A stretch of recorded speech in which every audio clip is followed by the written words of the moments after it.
wind that tore across the Wyoming Territory in November of 1883 did not just blow. It hunted. It sought out the cracks in the chinking of the log walls.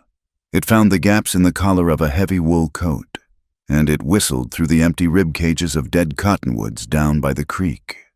Silas Vance stood by the railing of his corral, his gloved hands resting on the rough pine. He was a man whittled down by the land, lean and hard, with a face weathered by sun and wind until it resembled the very leather of his saddle. At 35 years old, he carried the silence of the high plains in his posture. He watched his small herd of cattle huddled together against the biting gusts. They were too thin. Their coats were shaggy and dull, and their breath plumed in the gray air like the smoke from a dying fire. There should have been more of them. There should have been more hay in the barn. There should have been smoke rising from the bunkhouse chimney, signaling that men were inside, warming their hands and waiting for the morning work. But the bunkhouse was dark and cold. The door latch rusted shut. Silas was alone. He adjusted his hat, pulling the brim lower against the stinging grit. The isolation was absolute. To the west, the mountains rose like jagged iron teeth against a sky the color of a bruised plum. To the east, the plains stretched out into an endless, undulating ocean of brown grass and sage. The silence was only broken by the lowing of a cow and the rhythmic creaking of the windmill that fought a losing battle against the gale. He turned and walked toward his cabin. It was a sturdy structure, built by his own hands 5 years ago, when hope had been as abundant as the summer grass. Now, it felt like a fortress under siege. He stepped inside, the sudden quiet of the room ringing in his ears. The air smelled of wood smoke, stale coffee, and solitude. On the table lay a ledger, open to a page filled with numbers written in black ink. Silas did not need to look at them to know what they said. He owed the bank in town $300 by the 1st of January. He owed the feed store $50. He had $17 in a tin coffee can on the mantelpiece. He sat down heavily on the bench, his joints popping. He rubbed his left shoulder, where the old ache flared up whenever the weather turned. It was a souvenir from a chaotic skirmish in Virginia, nearly 20 years ago, when he had been a boy wearing a uniform that did not fit. He had seen men torn apart by grape shot and boys crying for their mothers in the mud. He had come west to forget the noise, to find a place where the only sound was the wind and the work. But a man could not work a ranch this size alone, not and keep it. He needed a partner. He needed hands. He needed money. The wind rattled the door, a reminder that winter was not coming. It was already scratching at the threshold. If he did not find a solution before the deep snows buried the passes, the bank would take the land, and he would be nothing but another driftless drifter, haunted by the ghosts of what he could have built. 2 days later, Silas rode into Ironwood. The town was a collection of false-fronted buildings clinging to the edge of the railroad tracks, huddled together as if for warmth. Mud frozen into ruts shattered under the hooves of his bay gelding. He tied the horse outside the general store and stepped into the warmth. The air inside was thick with the smell of tobacco, sawdust, and damp wool. A group of men stood near the pot-bellied stove, laughing loud and harsh. Silas kept his head down, moving toward the counter to buy a sack of flour and a tin of coffee. He avoided crowds. He avoided eyes, but he could not avoid their voices. "Did you hear about the freak coming in on the stage?" one man asked. He was a thick-necked rancher named Grady, known for a loud mouth and a heavy hand with his horses. "I heard," another man replied, chuckling. "They say she is 7 feet tall if she is an inch. A mountain of a woman. A bride." Grady scoffed. "Who would marry a thing like that? You would need a ladder to kiss her and a whip to tame her." The men roared with laughter. Silas felt a muscle in his jaw jump. He placed his coins on the counter, counting them out carefully. $1.20. The storekeeper, a balding man with kind eyes but a nervous manner, leaned in as he bagged the flour. "Do not mind them, Silas. They have nothing better to do than chew on gossip." Silas nodded once, accepting the sack. "Who is she?" he asked, his voice rough from disuse. The storekeeper lowered his voice. A broker from Chicago arranged it. Brought her out on the train to Cheyenne. Then the stage. She is a big woman. Silas. They say she was in a show back east. A curiosity. No family. The broker is looking to marry her off to anyone who will take her. Says she comes with a dowry. $500 and a strong back. Silas froze. $500. It was enough to pay the bank. It was enough to buy feed for the winter. It was enough to hire a hand come spring. But the thought turned his stomach. To marry a woman for money. To take a stranger into his home, into his life, simply because he was desperate. It felt like a betrayal of something holy, though he was not a religious man. He walked out of the store, the wind hitting him like a slap. He stood on the boardwalk, looking at the gray sky. He thought of his empty bunkhouse. He thought of the calves that would die if he could not afford hay.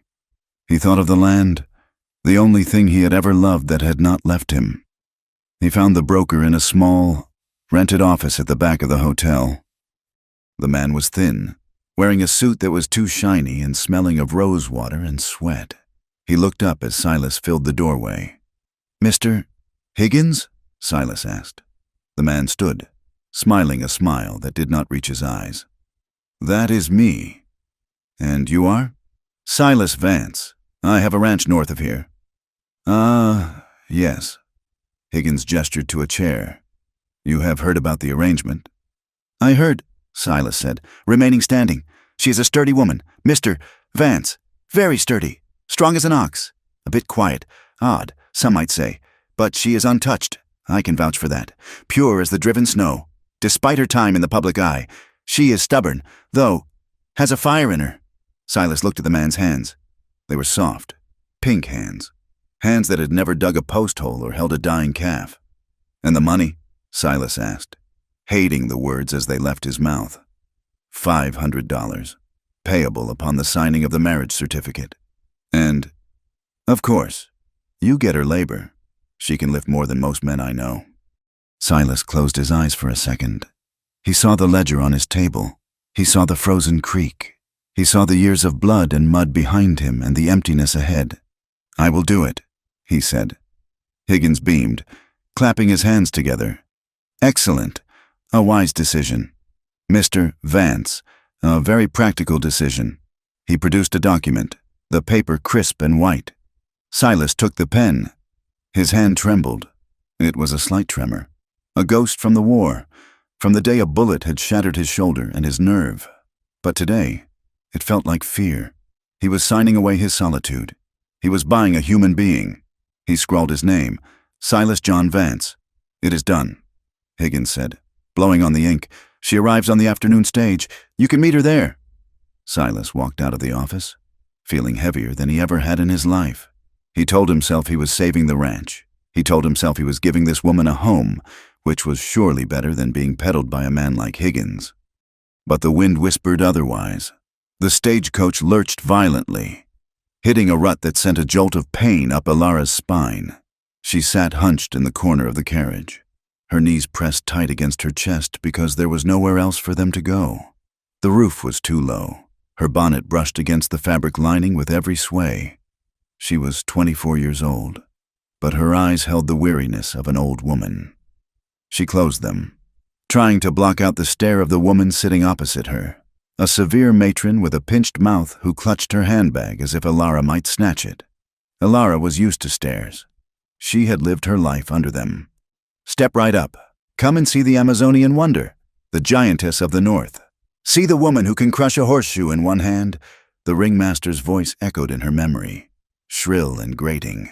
For 6 years, she had been a spectacle.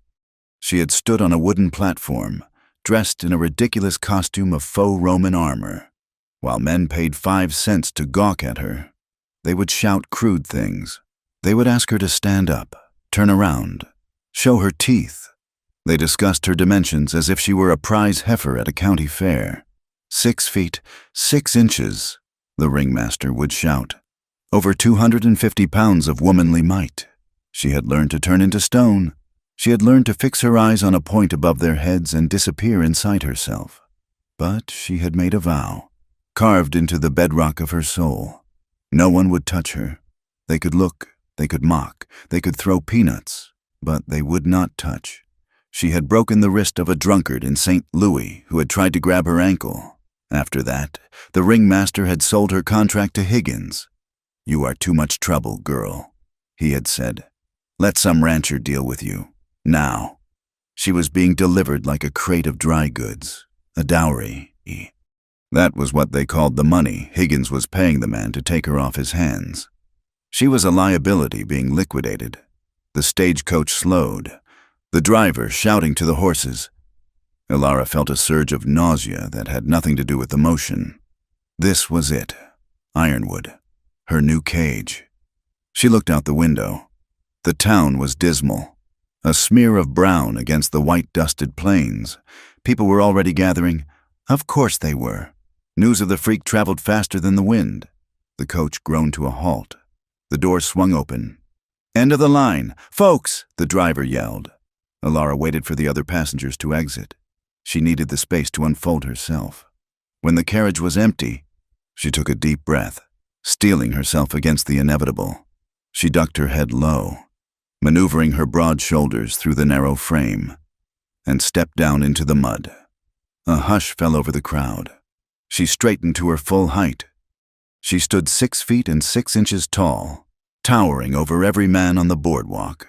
She wore a plain gray woolen dress that had been let out at the seams, and a heavy shawl wrapped around her shoulders. She kept her chin high, her face a mask of cold indifference. She heard the whispers. "Look at the size of her. It ain't natural. That's a woman. Thought it was a bear on its hind legs." She stared straight ahead, her hands clenched into fists beneath her shawl. Then she saw him. He stood apart from the crowd, near a hitching post where a bay horse tossed its head. He was not a big man, perhaps 5 feet 10 or 11, but he was built like a whipcord. He wore a faded canvas coat and a black hat pulled low. He was looking at her, but his expression was not one of mockery. He looked stunned. Silas could not breathe. He had expected a monster. The men in the saloon had painted a picture of a grotesque creature, misshapen and coarse. The woman standing by the stagecoach was vast, yes. Her shadow stretched long across the street. But she was not a monster. She was magnificent. Her hair, the color of dark walnut, was pulled back severely, but loose tendrils escaped to frame a face that was strong-boned and pale. Her eyes were dark, intelligent, and guarded by a fortress of walls so high he doubted anyone had ever climbed them. She carried herself not with the lumbering gait of a beast, but with a terrifying, silent dignity. She looked like a queen from a storybook who had lost her kingdom and was walking to the gallows. He saw her hands tremble, just once, before she stilled them. It was a tiny movement, invisible to the crowd, but he saw it because he knew what it was to shake with fear while standing still. He pushed off the post and walked toward her. The crowd parted. Sensing the moment, he stopped 3 feet away from her, forced to tilt his head back to look her in the eye. "Mrs. Vance?" he asked. His voice was quiet, barely carrying over the wind. She looked down at him. Her eyes assessed him, searching for the cruelty she expected. "I am Elara," she said. Her voice was surprisingly low, a rich alto that vibrated in the air. "I am Silas," he said. He took off his hat, the wind ruffling his brown hair. "The wagon is this way." He did not offer his arm. He sensed that she would not want to be touched. He simply turned and began to walk toward the wagon he had loaded with supplies. After a heartbeat, he heard the heavy, deliberate crunch of her boots following him. The ride to the ranch was a torture of silence. Elara sat on the bench seat beside him, her thigh pressing against the wooden side of the wagon to keep distance between them. The wagon was old and rattled violently over the frozen ruts. The sky began to darken, the gray deepening to a charcoal black. The temperature plummeted. "Are you cold?" Silas asked, looking straight ahead at the ears of the horses. "I am fine," she said. It was a lie. Her coat was too thin for this territory. "There is a blanket behind the seat." He said, "I said I am fine," she repeated, sharper this time. She would not accept charity. She would not show weakness. Silas nodded and said nothing more. Coyotes began to sing from the ridges, their yips and howls echoing like demented laughter. Elara flinched at the sound. "Just coyotes," Silas said softly. "They will not come close." She gripped her shawl tighter. It was not the animals she feared. It was the man beside her. He had not mocked her yet, but the night was young. She wondered what he expected for his $500. She wondered if she would have to fight him. She looked at his profile, the sharp nose, the stubble on his jaw, the tired lines around his eyes. He looked like a man who had forgotten how to smile. They arrived at the ranch in pitch darkness. The cabin was a small shadow against the vastness of the night. Silas halted the horses and jumped down. "Wait here," he said. He helped her down, though she ignored his outstretched hand and hopped down herself, the ground shaking slightly under her impact. He led her to the door and pushed it open. The cabin was warm, the embers in the stove still glowing. Silas lit a kerosene lantern, the golden light washing over the room. It was one room, a single, large room. Elara's eyes darted around. A cast-iron stove, a rough wooden table with 2 chairs, a wash basin, and in the corner, a bed, a proper bed with a quilt. In the far corner, near the door, was a pile of ropes and a thin mattress ticking. "Put your things anywhere," Silas said, closing the door against the wind. The silence rushed back in, suffocating. He gestured to the bed in the corner. "That is yours." Elara looked at him, confused. "And you?" "I will take the rope bed," he said. "I am used to rough sleeping." He moved to the stove, adding wood, his back to her. She watched him, wary. Was this a trick, a game to make her lower her guard? She took off her shawl and folded it precisely, placing it on the foot of the bed. She kept her coat on. She felt massive in this space. If she stretched out her arms, she felt she could touch both walls. She hunched her shoulders, trying to pull her rib cage in, trying to occupy less air. "I made a stew before I left," Silas said. "It should still be good." He ladled thick beef and potato stew into 2 tin bowls and set them on the table. He cut 2 hunks of bread. "Sit, please," he said. She sat. The chair creaked ominously under her weight. She flushed, waiting for the joke, waiting for him to say, "Careful, big girl. Do not break my furniture." Silas did not blink. He sat opposite her, bowed his head for a brief second, whether in prayer or exhaustion. She could not tell, and began to eat. They ate in silence.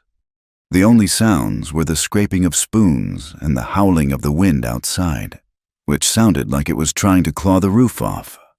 Elara ate quickly, her eyes fixed on her bowl.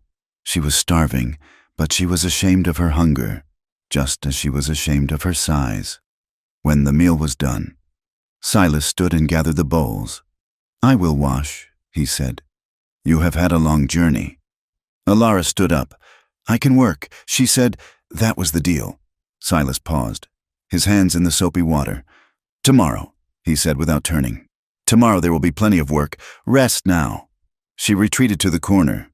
She turned her back to him to unbutton her dress, her fingers fumbling with the tiny buttons. She kept her undergarments on, a heavy shift and bloomers. She slid under the quilt, pulling it up to her chin. The bed was too short. Her feet hung off the end, exposing her ankles to the cold air. She curled her legs up, making herself a ball. Silas finished the dishes. He blew out the lantern, plunging the room into darkness save for the orange glow from the stove vents. She heard the rustle of his clothes as he undressed, the creak of the rope bed as he lay down. "Good night." "Elara," he said from the dark. She did not answer. She lay staring into the blackness, listening to the wind scream. She thought of the show. She thought of the cage wagon she used to travel in. This cabin was larger, yes, but it was still a cage, and she was still the animal inside it. She had traded the ringmaster for this silent, broken cowboy. She wondered when he would demand his money's worth. She wondered if she would have the strength to stop him. Across the room, Silas stared up at the invisible rafters. He could hear her breathing, slow, terrified breaths. He felt a crushing weight in his chest. He had done it. He had saved the land. But at what cost? He had brought a stranger into his sanctuary. He had bought a wife. He felt like the kind of man he used to despise, a man who used others for his own survival. He closed his eyes, but sleep did not come. Outside, the snow began to fall, burying the world in white, sealing them in together. The dawn broke not with light, but with a gradual graying of the dark, revealing a world locked in iron. The temperature had plunged overnight, sealing the Wyoming territory in a frost so deep it felt like the air itself might shatter if one moved too quickly. Silas Vance pushed open the cabin door, the hinges screaming in protest against the cold. He stepped out onto the porch, his breath billowing like steam from a locomotive. He pulled his collar up, squinting against the glare of the rising sun reflecting off the crusted snow. The mountains in the distance were no longer purple shadows, but sharp, blue teeth biting into the pale sky. Elara followed him a moment later.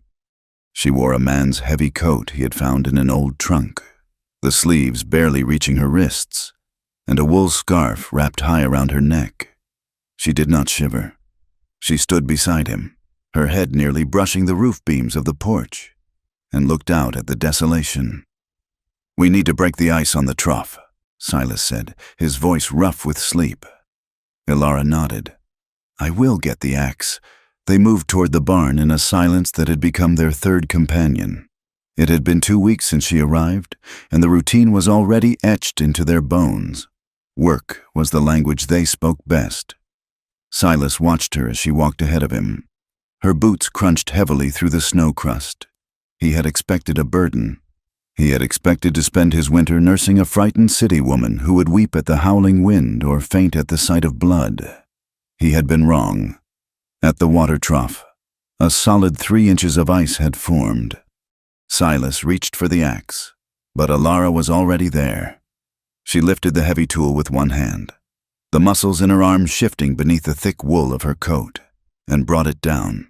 The sound was like a gunshot, a sharp crack that echoed off the barn walls. She struck again and again, with a rhythmic, terrifying power. Water surged up through the fractures, dark and freezing. She stepped back, resting the axe on her shoulder as if it weighed no more than a broom. "Done," she said. Silas stared at the shattered ice. He had struggled with that same chore yesterday, his bad shoulder aching with every swing. "Thank you," he said quietly. She did not look at him. She turned toward the hayloft. The cattle are hungry. They worked through the morning, a seamless machine of necessity. The cattle were thin, their ribs showing through their winter coats like the rungs of a ladder. Silas pitched hay from the loft, pain radiating down his left arm, while Elara carried the grain sacks. These were 100-pound sacks of feed, heavy dead weights that made most men grunt and strain. Silas usually dragged them. Elara bent her knees, gripped the burlap, and hoisted a sack onto her shoulder in one fluid motion. She walked to the troughs, her stride steady, and poured the grain without a tremor in her hands. Silas paused, leaning on his pitchfork, watching her. It was not just strength. It was efficiency. She did not waste energy. She moved with the economy of someone who had spent a lifetime doing physical labor, but it was later, when they were checking the horses, that he saw something else. His bay gelding, distinctively skittish in the cold, was tossing his head, eyes rolling white. Silas reached for the halter, but the horse jerked away, snapping his teeth. "Easy," Silas warned. Elara moved past him. She did not shrink away. She stepped into the stall, her massive frame filling the space. The horse froze, ears flickering. Elara did not grab the animal. She simply laid her large hand on the horse's neck, just behind the ear. She began to hum. It was a low, thrumming sound, more vibration than melody. She stroked the coarse hair, her touch impossibly light for a hand that could crush bone. "You are just cold," she murmured to the beast. "You are just cold and tired of the wind. I know, I know." The horse lowered his head, blowing out a long breath, and leaned his weight against her chest. She stood there, a giantess in a man's coat, absorbing the animal's fear. Silas stood in the aisle, forgotten. He felt a strange tightness in his throat. He had seen men break horses with whips and spurs. He had never seen a woman calm one by simply being solid.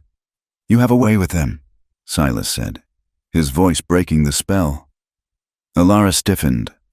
She pulled her hand away and stepped back, her shoulders curling inward as if she had been caught doing something forbidden. "I grew up around animals," she said defensively, moving toward the door. "In the show, the elephants liked me." Silas followed her out into the blinding daylight. "It is more than that," he said. "You work harder than any hand I have ever hired, and you are gentler than any of them, too." Alara stopped. She looked down at him, her dark eyes wide with shock. She waited for the punchline. She waited for him to add, "For a freak," but he only adjusted his hat and pointed to the fence line. "That north section needs mending before the next snow." She watched him walk away.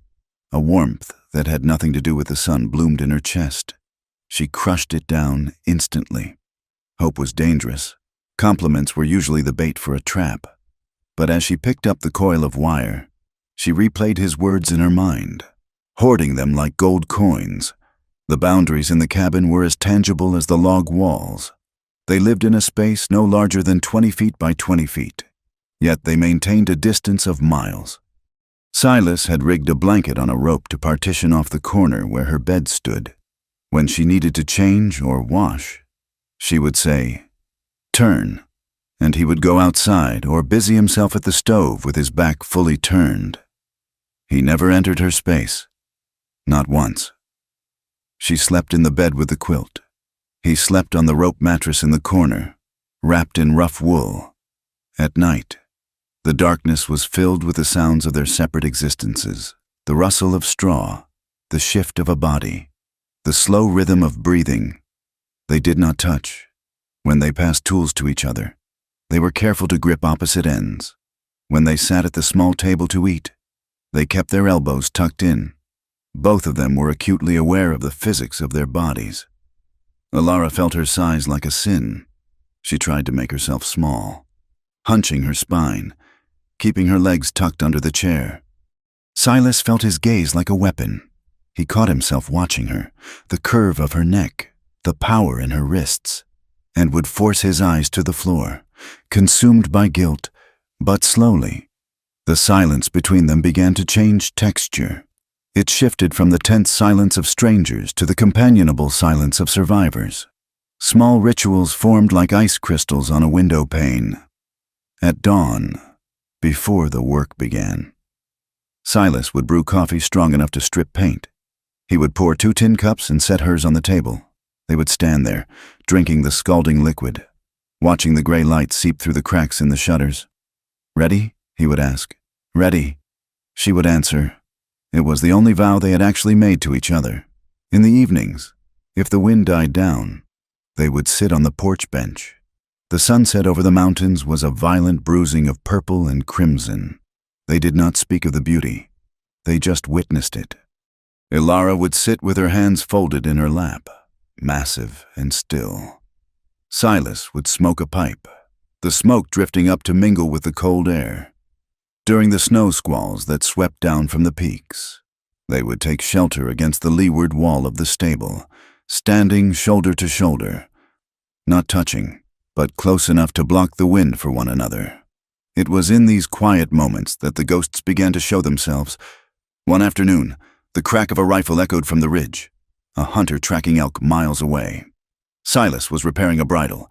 At the sound, he dropped the leather. His body went rigid, his eyes blowing wide and vacant. He was back in Virginia. He was back in the smoke. His breath came in short, ragged gasps, and his hand flew to the old wound on his shoulder. Alara saw it.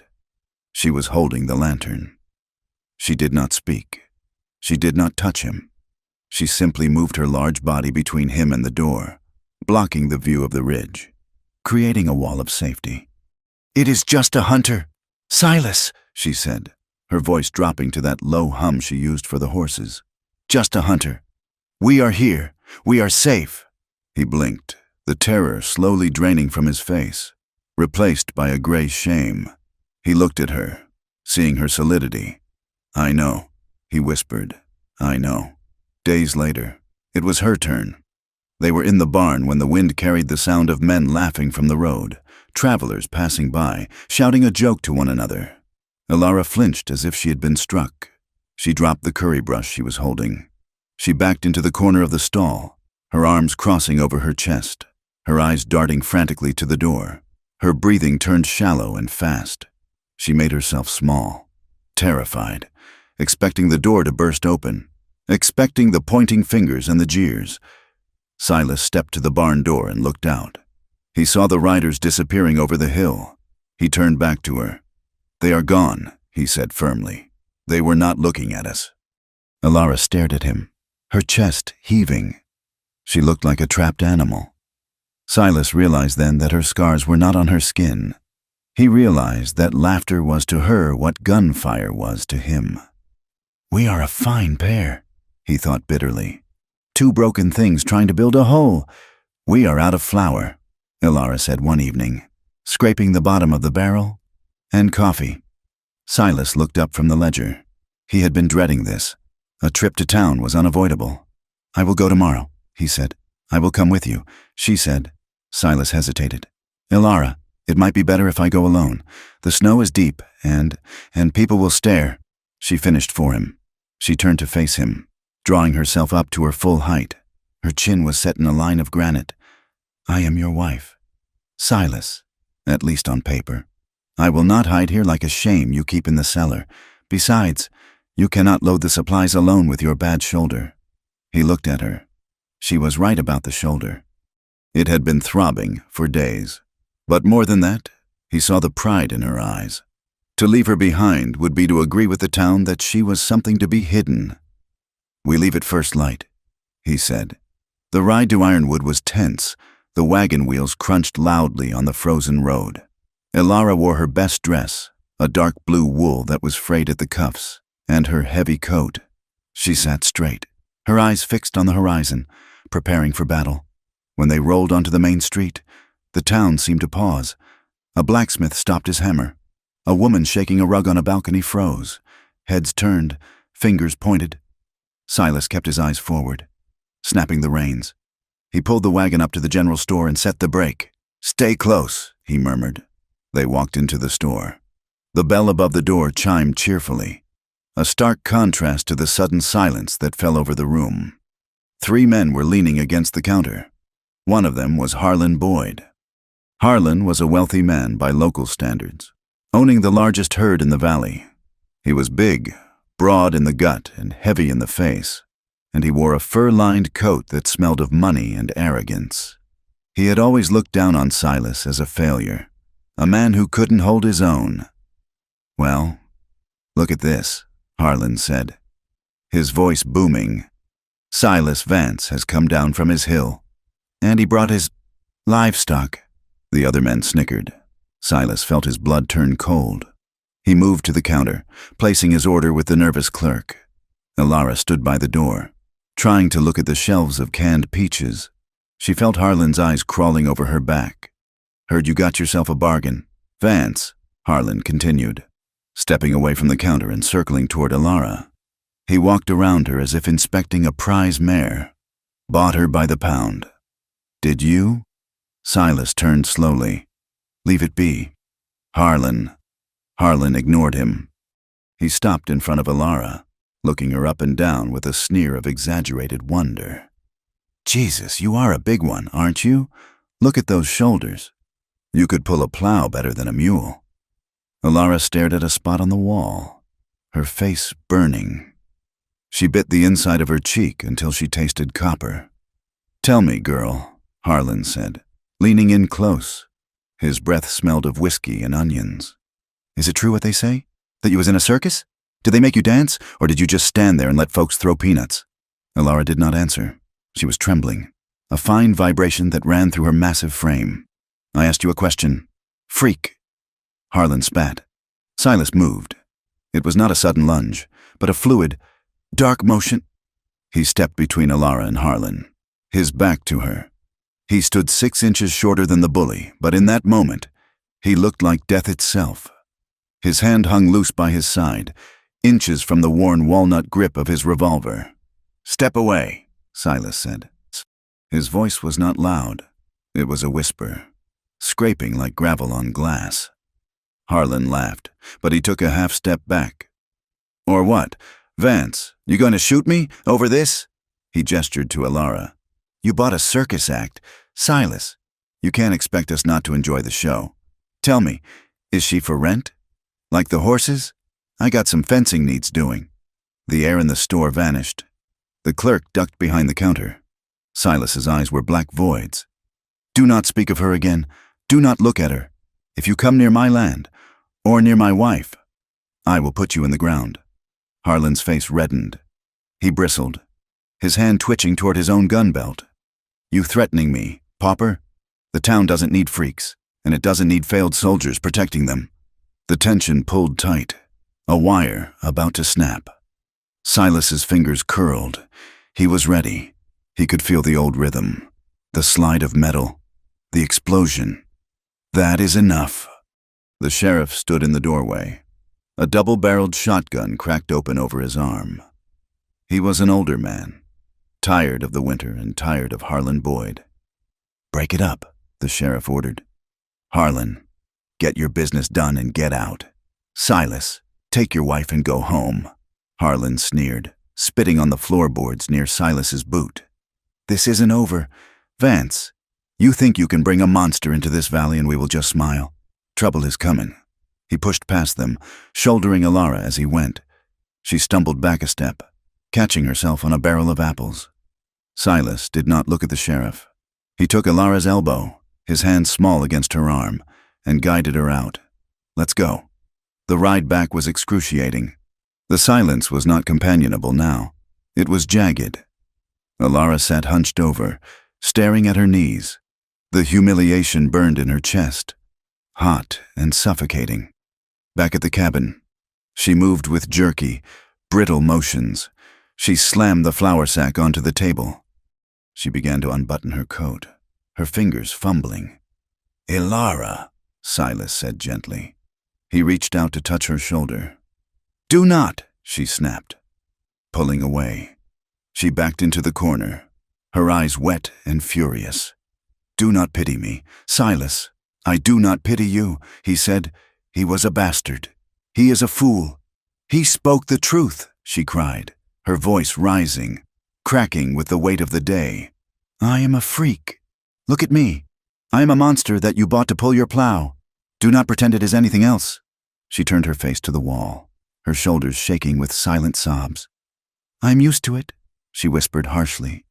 "I am used to the laughter. But do not try to be kind. It makes it worse. This is what I am." Silas stood in the center of the room, helpless.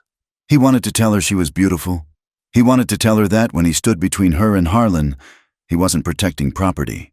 He was protecting his only reason to wake up in the morning. But the words stuck in his throat, blocked by his own shame. He had bought her. He had signed the paper. He retreated to the stove, his heart aching. Night fell, heavy and starless. The wind picked up again, rattling the shutters. They ate a cold supper without speaking. Silas lit the lantern and set it on the table. The golden light carved a small circle of warmth in the gloom. "Alara," he said softly. She was sitting on the edge of her bed, staring at her hands. They were large, capable hands, scarred from work. "Tell me," he said. "Tell me about before." She looked up, her eyes red-rimmed. "Why?" "Because I want to know you. Not what Harlan sees, not what the paper says. You—" She hesitated. The fire popped in the stove. "My mother died when I was born," she began, her voice a hollow monotone. "My father, he was a small man. He did not know what to do with a daughter who grew so fast. By the time I was 12, I was taller than him. He sold me to the show when I was 14. Silas felt a sick twist in his gut. 14, the ringmaster. He had a stick, she said, looking past Silas into the shadows. He taught me to walk heavy, to look fierce. He measured me every week. He would shout the numbers to the crowd. Look at the circumference of her wrist. Look at the span of her hand. She wrapped her arms around herself. They paid extra to come into the tent, to touch my arm, to measure me against themselves. They would laugh. Always the laughter. Some men wanted to see if I was big everywhere. They would offer money to the ringmaster to come into my wagon. Silas gripped the edge of the table, his knuckles white. Did he? No, she said quickly. I was too strong. I threw one man through the canvas wall. After that, the ringmaster sold me to Higgins. He said I was too much trouble if I wouldn't be useful. She looked at Silas then, her gaze piercing. I have never been touched, Silas, not by a man who wanted to hold me, only by men who wanted to weigh me or break me. I do not know what it is to be desired. The thought of it terrifies me, because I think if someone touched me, they would only feel a monster. Silas closed his eyes. The shame washed over him, hot and bitter. He had taken part in this. He had paid Higgins. He was the next link in the chain of men who had traded her. I am sorry, he whispered. I'm so sorry. Elara, she didn't answer. But in the days that followed, the air in the cabin shifted again. The raw honesty had cracked the walls between them. Desire began to seep in, subtle as groundwater. One morning, Silas was shaving by the wash basin. He had his shirt off, the scars on his shoulders silvery in the light. Elara was kneading dough at the table. She looked up and watched the razor glide over his throat. Her eyes lingered on the line of his jaw, the vulnerability of his exposed neck. When he rinsed the blade and turned, she looked down quickly, her face flushed. Another evening. Elara was sitting by the fire, braiding her long, dark hair. She swept the heavy mass over one shoulder, exposing the nape of her neck, pale and soft. Silas, mending a harness, found his hands stilling. He traced the curve of her neck with his eyes, imagining the weight of her hair, the warmth of her skin. He felt a sudden, sharp hunger that had nothing to do with food. He forced himself to look away, his heart hammering against his ribs. They were dancing on the edge of a cliff. The part ended on a Tuesday night. The wind had died, leaving a silence so profound it rang in the ears. They were standing by the stove. Elara had just poured the last of the coffee into his cup. As she pulled her hand back, her fingers brushed against his. It was a mistake, a clumsy accident of space, but neither of them pulled away. Her hand, large, calloused, warm, rested against his knuckles.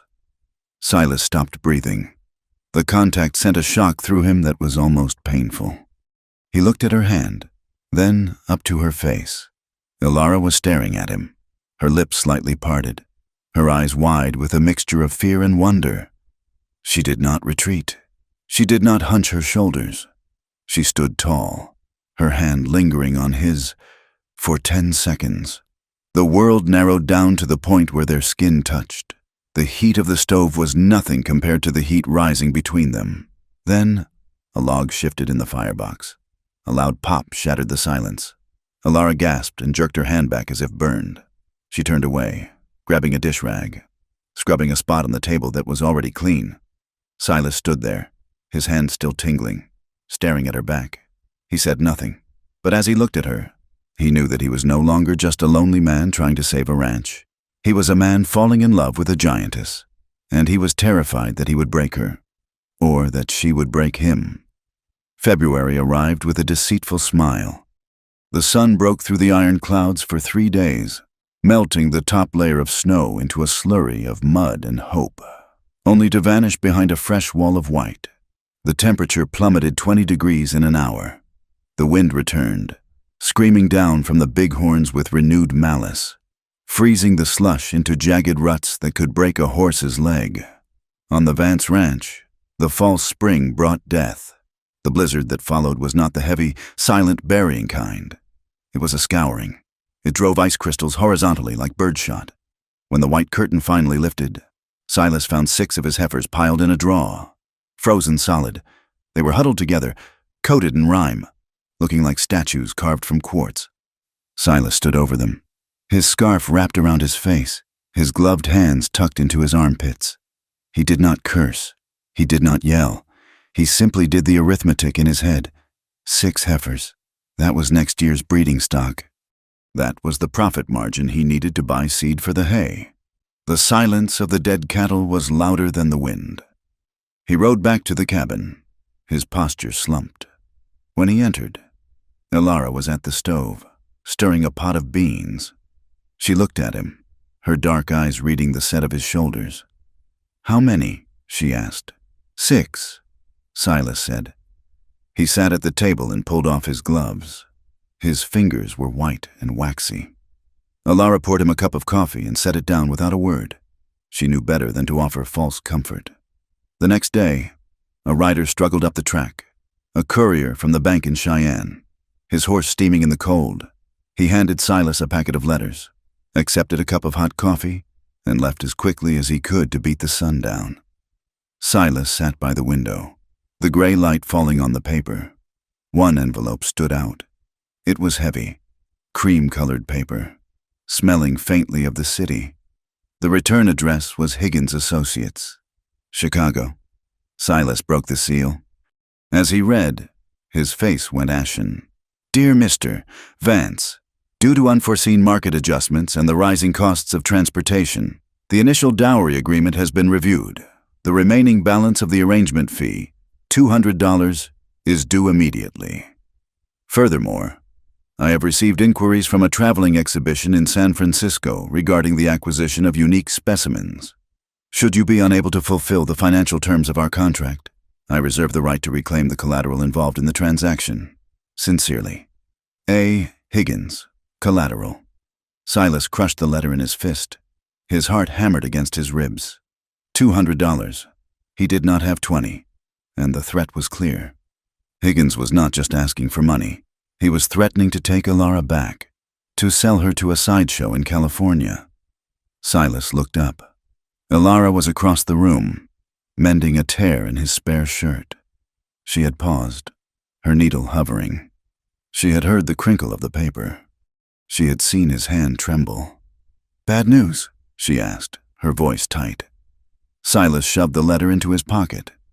"Just bank business," he said. "Nothing for you to worry about." Elara's eyes narrowed. She had ears sharp enough to hear a coyote on the ridge. She could hear the lie in his voice. "You look pale. Silas, is it the loan?" "I said it is handled," he snapped. He stood up abruptly, grabbing his coat. "I have to check the barn." He walked out, leaving her sitting in the silence. Elara put down the shirt. Her hands were shaking. She knew that look. She had seen it on the ringmaster's face when ticket sales were down. It was the look of a man calculating the worth of his assets. The fear, cold and familiar, coiled in her stomach. "He regrets it," she whispered to the empty room. "The cattle are dead. The money is gone. He is looking for a way out." The poison spread from the town outward. Harlan Boyd was not a man to let a grudge die of natural causes. He fed it. He watered it with whiskey and malice in the warm belly of the saloon. Silas had gone into town alone 3 days after the letter arrived, desperate to negotiate an extension on his feed bill. He walked with his head down, but the silence that followed him was heavy. When he left the feed store, he saw a group of men gathered on the porch of the hotel. Harlan was in the center, holding court. "There he goes," Harlan said loudly. "The lion tamer." The men laughed. Silas kept walking, his jaw set. "Hey, Vance," Harlan shouted. "Is it true what they say, that she sleeps in the barn with the horses because she can't fit in the bed?" Silas stopped. He gripped the reins of his horse until his knuckles turned white. "I heard she broke a man's back in St. Louis." Another man called out, "Just snapped him like a twig. You better watch yourself when she gets angry, Vance, and you better watch your back, folks," Harlan added, his voice dropping to a theatrical whisper. "We all know Silas here has a twitchy finger. Ask the folks in Dodge about the innocent girl who caught a stray bullet because Vance couldn't aim." Silas froze. The blood drained from his face. It was a lie, mostly. It hadn't been Dodge, and he hadn't fired the shot that killed the bystander, but he had been there. He had been part of the violence. The guilt was the shadow he dragged everywhere. He mounted his horse, refusing to look at them, and rode out of town. But the laughter followed him, sticking to his skin like burrs. The stories reached the ranch before he did, not by word of mouth, but by the change in the air. When he arrived, Elara was waiting on the porch. She looked brittle, her face pale. A peddler came by while you were gone. She said, "He didn't want to come to the door. He left the thread I ordered by the gate. He looked at me like I was a rabid dog." Silas dismounted. "He is just a fool. Elara, he asked me if I really killed a man in the circus," she said. She looked at him, her eyes searching his face. "He said the town is saying I am dangerous, that I hurt people. It is just talk," Silas said, brushing past her. "Harlan Boyd has a big mouth." "But why?" she demanded, following him inside. "Why do they hate us? What did we do?" "We exist," Silas said wearily. That night, the tension in the cabin was thick enough to choke on. Silas paced the floor, the letter in his pocket burning a hole in his coat. He needed money. If he didn't pay Higgins, the man would send someone. A sheriff, a bounty hunter. He would come with a piece of paper claiming Elara was property. He couldn't tell her. How could he tell her that she was still owned? That her freedom was tied to a debt he couldn't pay? He thought he was protecting her, shielding her from the reality of her precarious position. But to Elara, his silence looked like calculation. The escalation came 2 nights later. They were eating supper, a silent, grim affair of cornbread and salted pork, when the dog started barking, not the warning bark of a visitor, but the frantic, snarling bark of a threat. Silas was out of his chair instantly, grabbing the Winchester from the wall. "Stay here," he ordered. "I am coming with you," Elara said, grabbing the lantern. "I said stay here." She ignored him. She followed him out onto the porch. The night was pitch black, moonless. The wind whipped the lantern flame. There was no one there. The hoofbeats of galloping horses were already fading down the road. Silas walked to the gate. He stopped, the lantern light spilling onto the wooden posts. Nailed to the pine were 3 dead jackrabbits, their bodies stiff and bloody, hanging by their ears. Beside them, crudely painted in red axle grease on the wood, were words: "Monster, coward, get out." Silas stared at the rabbits. The violence of it was visceral. It was a promise. Elara made a sound, a small, strangled gasp. Silas turned. She was staring at the word monster. She wrapped her arms around her stomach, rocking slightly on her feet. "Take it down," she whispered. "Take it down." Silas ripped the rabbits from the post, throwing them into the darkness. He tried to scrub the grease away with his glove, but it smeared, looking like fresh blood. "Go inside, Elara," he said, his voice shaking with rage. She turned and ran back to the cabin. When Silas came back inside, he barred the door. He turned to face her. She was standing by the table, her face streaked with tears, her body trembling so hard the floorboards vibrated. "Why didn't you shoot them?" she screamed. "They were gone before I got there." Silas said.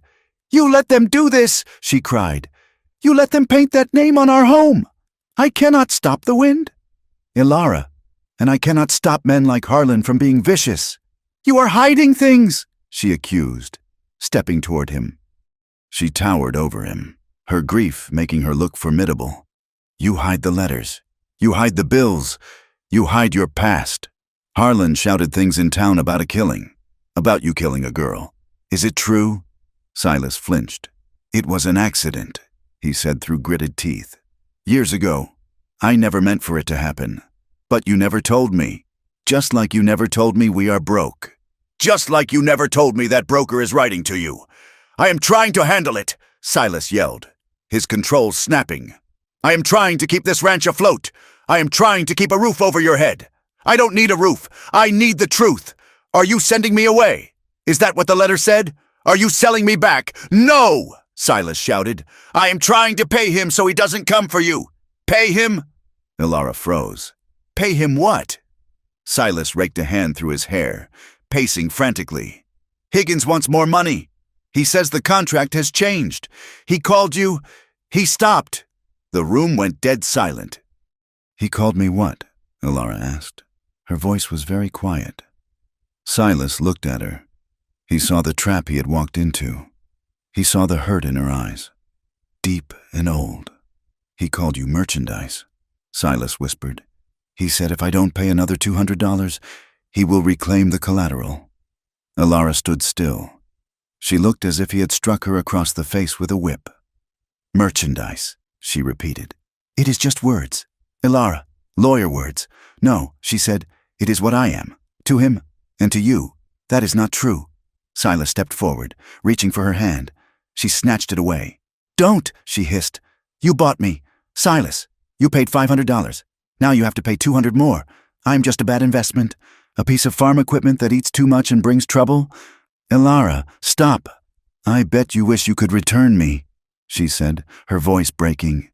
"I bet you look at that letter and wish you had never signed that paper. You are ashamed of me. You hide me away. You don't touch me. You don't even look at me when you think I can see." "I look at you," Silas cried. "I look at you every day. You look at a freak," she screamed.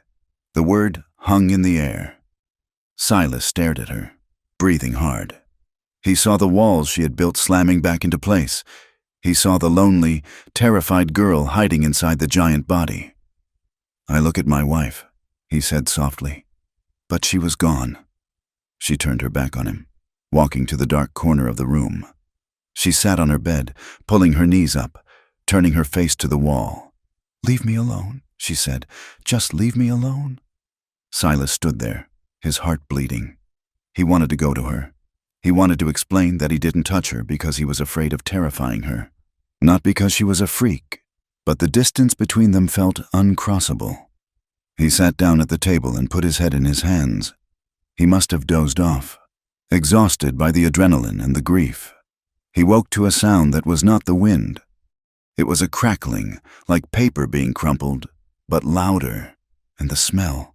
Wood smoke, not the pleasant smell of the stove, but the acrid, choking stench of burning pitch. Silas jerked his head up. The window facing the barn was glowing orange. "Fire!" He scrambled up, knocking the chair over.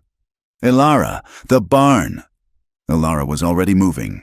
She was out of bed, her boots in her hand. She shoved her feet into them without lacing them and grabbed her coat. They burst out of the cabin into a nightmare. The barn was blazing. The dry hay in the loft had caught like tinder. Flames were licking up the side of the wall, reaching for the roof. The wind was fanning it, turning the structure into a furnace. Inside, the horses were screaming, high, shrill sounds of pure terror. "Get the buckets!" Silas yelled, running toward the well. "No!" Elara shouted. "There is no time for water. Get the animals!" She ran straight at the burning building. "Elara!" Silas screamed, dropping the bucket. She didn't stop. She threw her shoulder against the barn doors. They were barred from the outside. Someone had jammed a piece of wood into the latch. Arson. It was undeniable. Elara roared, a sound of pure physical effort, and slammed her body against the wood. The bar splintered. The doors flew open. Smoke billowed out, thick and black. Silas ran in after her, wrapping his scarf around his face. The heat was a physical blow. "Get the horses!" Silas yelled. Elara was already there. The bay gelding was rearing, kicking the stall door, eyes wild. Elara didn't flinch. She grabbed the halter, her strength immense. She forced the animal's head down, shouting over the roar of the fire. "Go! Move!" She dragged the horse out into the snow, smacking its rump to send it running toward the pasture.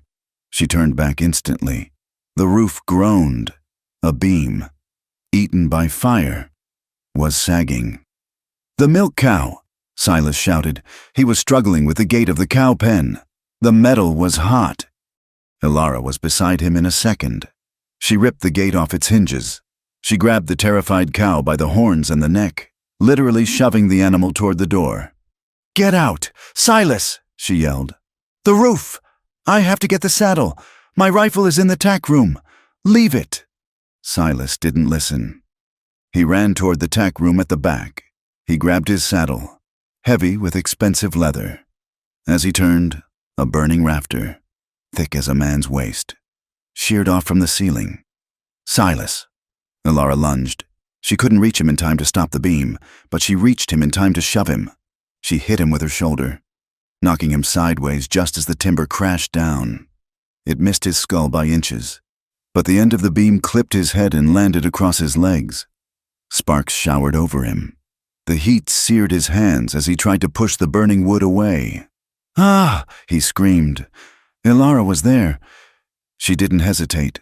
She grabbed the burning beam with her gloved hands. The leather smoked. She gritted her teeth, the veins in her neck bulging. With a primal heave, she lifted the timber off him and threw it aside. She grabbed Silas by the back of his coat and hauled him up as if he were a child. She half-carried, half-dragged him toward the door. They fell out into the snow just as the rest of the roof collapsed. A geyser of sparks shot up into the black sky, illuminating the devastation. They scrambled away on hands and knees, coughing violently. The heat was still intense, singing their eyebrows. They collapsed in a snowbank 20 yards away, watching the structure burn. The barn was gone. The winter feed was gone. The tools were gone, but the horses were huddling by the corral fence. Shivering, the cow was safe. Silas lay on his back, gasping for air. His head was spinning, blood trickling into his eye. His hands burned. Ilara sat up, wiping soot from her face. She looked at him, her eyes wide and white in her blackened face. "Are you alive?" she croaked. Silas nodded. "Thanks to you." The walk back to the cabin was a limping march of the defeated. Inside, the air felt impossibly cold after the inferno. Ilara lit the lantern. Her hands were shaking now that the adrenaline was fading. "Sit," she commanded. Silas sat on the edge of the bed. He was shivering violently, shock setting in. Ilara moved efficiently. She brought a basin of water and a clean cloth. She knelt between his knees. "Let me see your hands," she said. Silas held them out.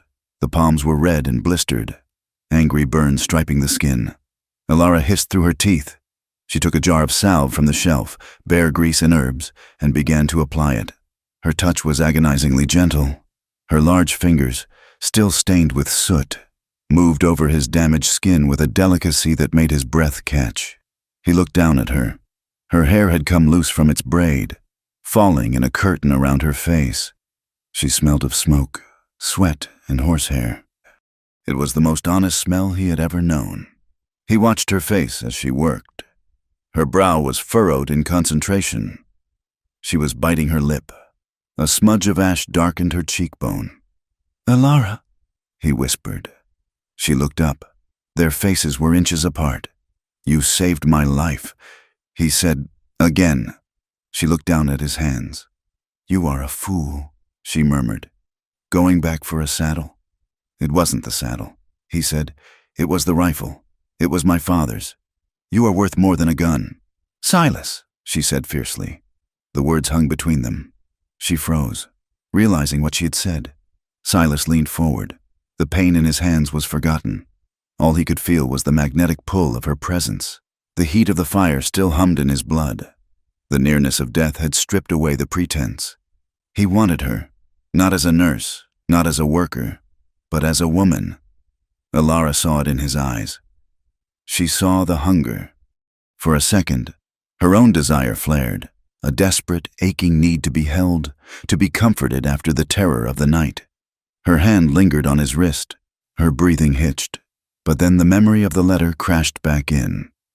Merchandise, collateral. She pulled her hands away abruptly. "I will bandage these," she said, her voice trembling. "Then you need to sleep."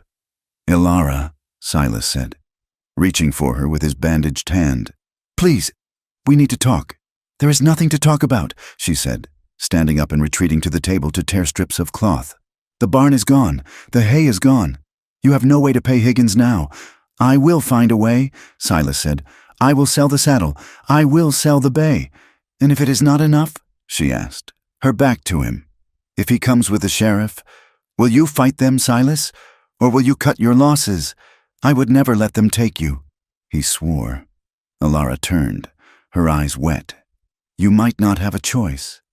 And I cannot live waiting for the day you decide I am too expensive to keep." She finished bandaging his hands in silence. The intimacy of the moment before was gone. replaced by the cold reality of their ruin. The night stretched on, endless and cruel. Silas lay in his bed, the pain in his head throbbing in time with his heart. He listened to Alara's breathing across the room. It was ragged, uneven. She was awake. He wanted to cross the floor. He wanted to crawl into her narrow bed and wrap his arms around her and tell her that she was the only thing on this earth that mattered. But he was paralyzed by his own failures. He had failed to protect the herd. He had failed to protect her name. He had failed to be honest. He felt he had lost the right to touch her. Alara lay staring at the ceiling. The smell of smoke was still in her hair. She felt trapped. The fire had been a message from the town. You are not welcome. The letter was a message from the world. You are property. She felt the walls of the cabin closing in. She felt the heavy weight of Silas's debt like a chain around her ankle. She couldn't do it. She couldn't wait to be sold. She couldn't wait to be discarded. Slowly, silently, she sat up. She swung her legs out of bed. She picked up her boots. She did not put them on. She didn't want the sound of footsteps on the floorboards to wake him. She walked to the door, opening it with agonizing slowness. The latch clicked softly. She stepped out onto the porch. The cold hit her like a physical slap, stealing the breath from her lungs. She stepped down into the snow. She was barefoot. The ice burned the soles of her feet, a sharp, clarifying pain. She walked 10 paces away from the cabin, standing under the vast, star-cluttered sky. The ruins of the barn were a smoldering black scar on the white snow. The smell of wet ash was heavy in the air. She looked up at the stars. Cold, indifferent, beautiful. She wrapped her arms around herself, digging her fingers into her ribs. She was huge. She was strong. She had held up a burning roof. I am not merchandise, she whispered to the wind. She looked back at the cabin, at the window where Silas lay. A tear froze on her cheek. I will not be owned, she hissed, her voice gaining strength. I will not be a bargain. I will not be collateral. She shivered violently, her feet numb in the snow. If he cannot see me, if he cannot keep me safe, then I will go. She looked toward the mountains, toward the wild, empty country where no one knew her name. I will walk until my feet bleed, she promised herself. But I will never let a man sign a paper for my life again. She stood there for a long moment, a giantess in the white silence, deciding whether to go back inside to the warmth of the man she was falling in love with, or to walk into the freeze and be free. Slowly, shivering, she turned back to the cabin, not because she was weak, but because she wasn't done yet. She would give him one more chance, but only one. She slipped back inside, the door latch clicking shut like the closing of a book. March arrived not with a trumpet blast of spring, but with the sullen, muddy drag of a winter that refused to die. The snow retreated in patches, leaving behind ground that was a sucking mire of brown sludge.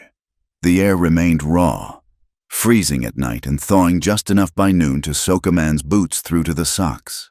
The Vance Ranch was a scar on the landscape. The blackened footprint of the barn stood like a missing tooth in a jawbone. The smell of wet char lingered in the air, reviving every time the damp wind blew from the north. Silas Vance walked the perimeter of the corral, his boots heavy with mud. The herd was decimated. Between the blizzard in February and the fire, he had fewer than 30 head left. They were gaunt, their coats rough and matted, standing hock-deep in the muck, chewing on the meager hay he had managed to salvage. Yet, in the corner of the small pen they had hastily reinforced, a calf stood. It had been born in the chaos of the fire's aftermath, dropped into the snow by a terrified heifer. By all rights, it should have frozen. By all rights, the coyotes should have dragged it off, but it stood there now, a white-faced Hereford with wobbly legs and a stubborn will to live, nursing aggressively. Silas leaned on the rail, watching the calf butt its head against its mother's flank. It was a small thing, a fragile thing, but it was alive. He felt a presence beside him. He did not need to turn to know it was Alara. She moved with a quiet heaviness that he had come to recognize by the vibration in the ground.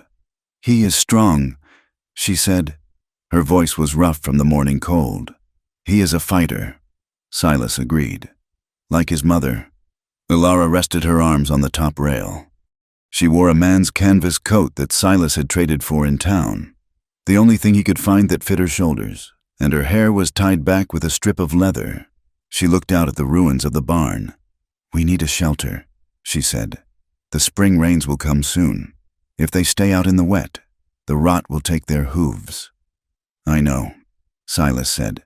He rubbed his face, feeling the grit of stubble. "But we have no lumber, and no money to buy it. I saw cottonwoods down by the creek," she said, "fallen ones.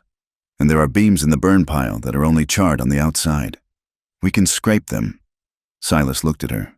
Her face was set in that determined line he was beginning to know well. She was not asking for permission.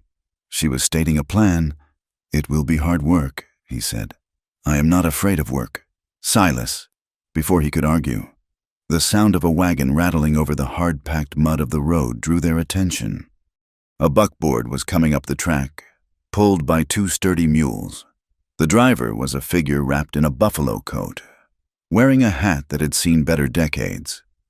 It was Widow Gable. Martha Gable ran the spread to the east. She was 60 years old, buried 2 husbands, and was rumored to have shot a rustler from 300 yards away with a Sharps rifle.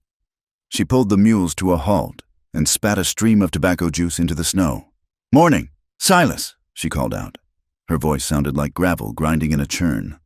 "Morning, Martha," Silas said, stepping away from the fence.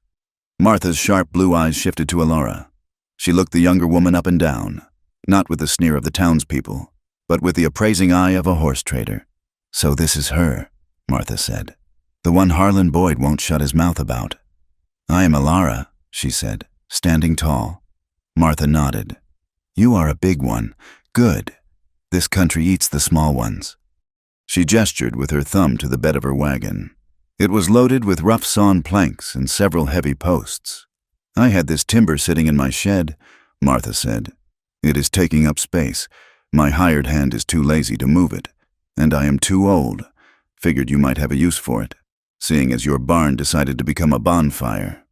Silas stared at the wood. It was easily $50 worth of lumber. "Martha, I cannot pay you," Silas said, his pride stiffening his spine. "Did I ask for payment?" she snapped. "I said it is taking up space. You take it. You are doing me a favor. Besides, I need someone to come over and shoe my mare next week. You still know how to swing a hammer, don't you?" Silas swallowed the lump in his throat. "I do. Then we are square. Get this wood out of my wagon. I have coffee to drink. For the next 2 weeks, they did not try to recreate the great barn that had burned. They built a low, 3-sided shelter, a pole barn backed against the wind, sturdy and functional. It was brutal labor. The ground was half frozen, resisting the spade. The logs were heavy and slick with melting ice, but they worked with a rhythm that had become almost telepathic. Silas saw a side of Ilara that went beyond simple strength. He saw her leverage. She knew exactly where to place a fulcrum to move a rock he couldn't budge. She knew how to notch a log so it locked tight. One afternoon, they were hoisting the main crossbeam. It was a massive timber, scavenged from a fallen cottonwood, green and heavy with sap. Silas struggled with his end, his boots slipping in the mud, his bad shoulders screaming in protest. "Wait," Ilara commanded. She moved to the center of the beam. She squatted low, getting her shoulder under the wood. With a sharp exhale, she drove her legs upward. The beam rose. She held the weight of 500 pounds across her back, her face flushed, her teeth gritted. "Set your end." "Silas!" she gasped. He scrambled to guide the timber into the notch. He hammered the peg home. Now the other. She walked the beam up, her boots sinking inches into the mud, until the other end slotted into place. She stepped away, rolling her shoulders, her breath coming in white clouds. Silas stared at her. He was sweating despite the cold, his chest heaving. "God in heaven," he whispered, "you are a wonder." "Ilara." She wiped her forehead with the back of her glove, leaving a smear of dirt. She looked at him, and for the first time in months, a genuine smile broke through her guard. It transformed her face. softening the sharp angles, lighting up her dark eyes. And you, Silas, are staring again. He laughed. It was a rusty sound, surprising him. I suppose I am. The work brought them close in ways the cabin never did. Here, under the open sky, the boundaries of the room didn't exist. They passed hammers back and forth, their fingers brushing. When he slipped on a patch of ice, she caught him by the arm, her grip iron firm, pulling him upright against her chest. For a moment, he was pressed against her, the solid warmth of her breasts, the smell of her sweat and the pine pitch on her coat. He looked up into her face, breathless. She didn't let go immediately. Her eyes searched his, wide and startled. "Careful," she said softly. "I am trying," he murmured. The tension that had been a wall between them began to thin, turning into a charged current. They began to talk, not just about the work, but about small things, the shape of a cloud, the track of a fox. She teased him. It happened on a Tuesday, when he was explaining, at great length, the proper way to oil a hinge. "Silas," she interrupted, a glint in her eye. "You talk like you are paying for the words by the syllable. You treat every sentence like it is the last one you will ever get to say." Silas paused, the oil can in his hand. He looked at her, blinking. "I just like to be precise." "Precise?" She chuckled. A low, rich sound. "You are not precise. You are slow. By the time you finish saying good morning, it is afternoon." He grinned. "Well, Mrs. Vance, some things are worth taking time over." She looked away, hiding a smile, but the color rose in her cheeks. The shelter was finished on a Friday evening. The sun was setting, painting the western horizon in bands of bruised purple and burning gold. The air was still, the wind taking a rare breath. They sat on the porch of the cabin, too tired to move, their muscles humming with the pleasant ache of accomplishment. Silas brought out 2 tin cups of coffee and a bottle of whiskey he had been saving for a year. "Medical supplies," he joked, pouring a generous splash into her cup. "For the aches." Alara took the cup. She wrapped both hands around it, letting the steam warm her face. "Thank you." They sat in silence for a long time, watching the light fade from the peaks. The world felt vast and indifferent, but here, on this porch, it felt manageable. Silas took a sip of the spiked coffee. The whiskey burned a clean path down his throat. He looked at Alara. The golden light caught the side of her face, highlighting the strong line of her nose and the curve of her lip. He felt the words rising in him, the heavy stones he had carried for years. Harlan was right. "You know," he said quietly, "about the killing." Alara didn't look at him. She stared at the mountains. "Tell me." "It was in Abilene," Silas said. 5 years ago. I was working security for a cattle drive. Harlan's younger brother, Caleb, was there. He was drunk. He cornered a girl in the saloon. A serving girl.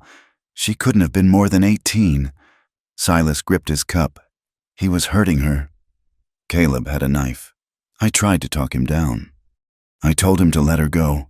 He lunged at her. I drew my gun. He paused, the memory playing out in the flickering film of his mind. I aimed for his shoulder. Silas whispered.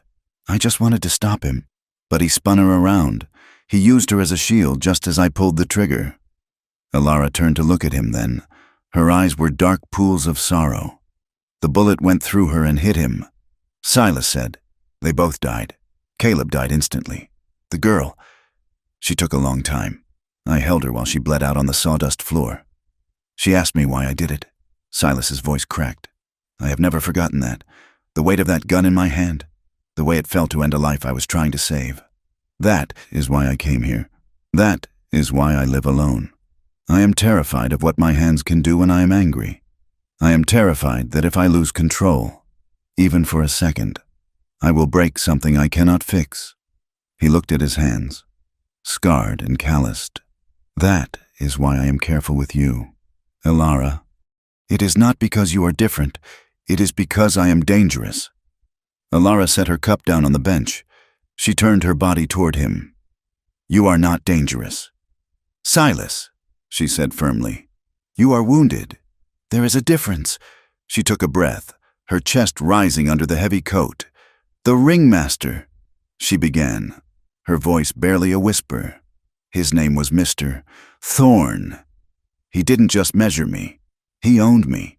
He told me that a freak like me should be grateful for a roof. He said no man would ever want me for a wife, so I had to be useful in other ways." She picked at a splinter on the bench.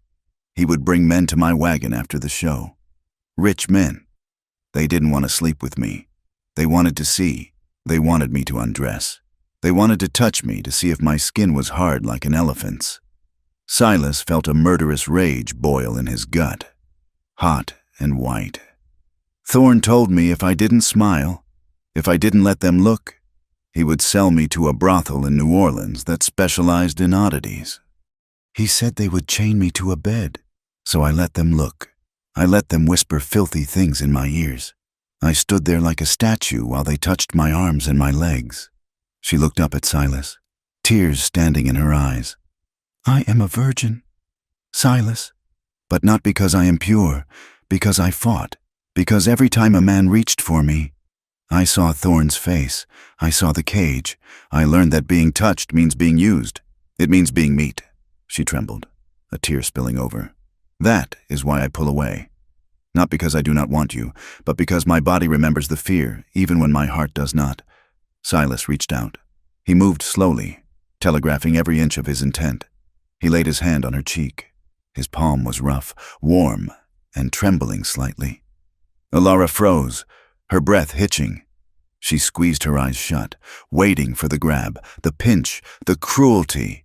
But Silas just held her face. He used his thumb to wipe away the tear. "I am not Thorn," he whispered, "and I am not a customer.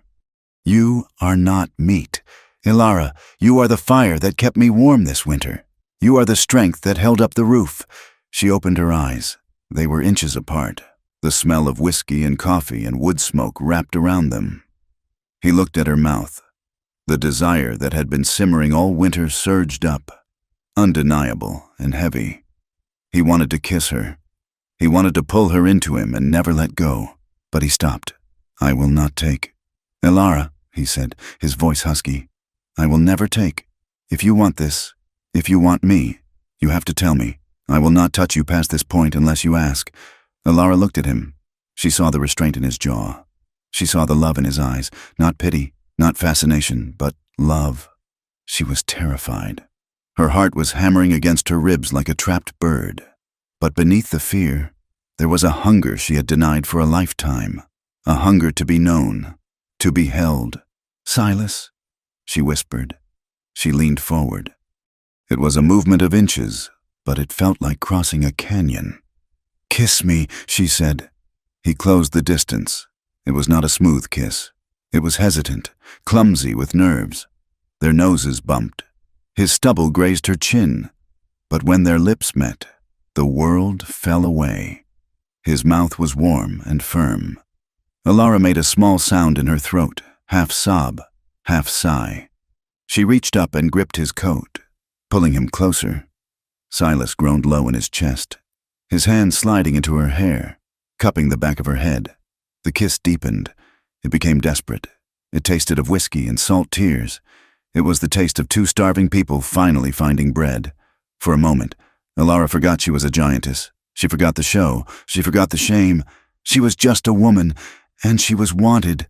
Then, the intensity spiked. Silas shifted, his body pressing harder against hers, his hand moving down to her waist. Panic flared in Elara's chest. The old reflex kicked in. Too close, too fast, trap. She jerked back, breaking the kiss with a gasp. She shoved against his chest, her strength sending him rocking back on the bench. "No!" she cried out, her eyes wide and wild. Silas froze. His hands held up in surrender. "Elara, I stopped. I am here. It is okay."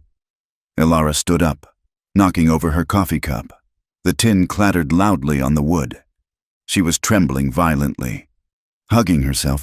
"I can't," she stammered. "I can't. It is too much. I'm sorry." She turned and fled into the cabin, the door slamming shut behind her. Silas sat on the porch, his heart pounding, his lips still tingling from the kiss. He buried his face in his hands. He had tasted heaven, and now he was back in the cold. 3 days later, the devil came to collect. The morning was bright and deceptive. The mud was drying into hard ruts. Silas was in the corral, checking the hoof of the surviving calf. When the riders appeared, there were 4 of them. Harlan Boyd rode in front, sitting on a massive black stallion. Behind him was the sheriff, looking unhappy, and 2 men in suits who looked like they belonged in a bank, not a barnyard. Silas dropped the calf's leg and walked to the gate. He wiped his hands on his pants, his face hardening into stone. Ilara came out of the cabin. She stood on the porch, wiping her hands on her apron.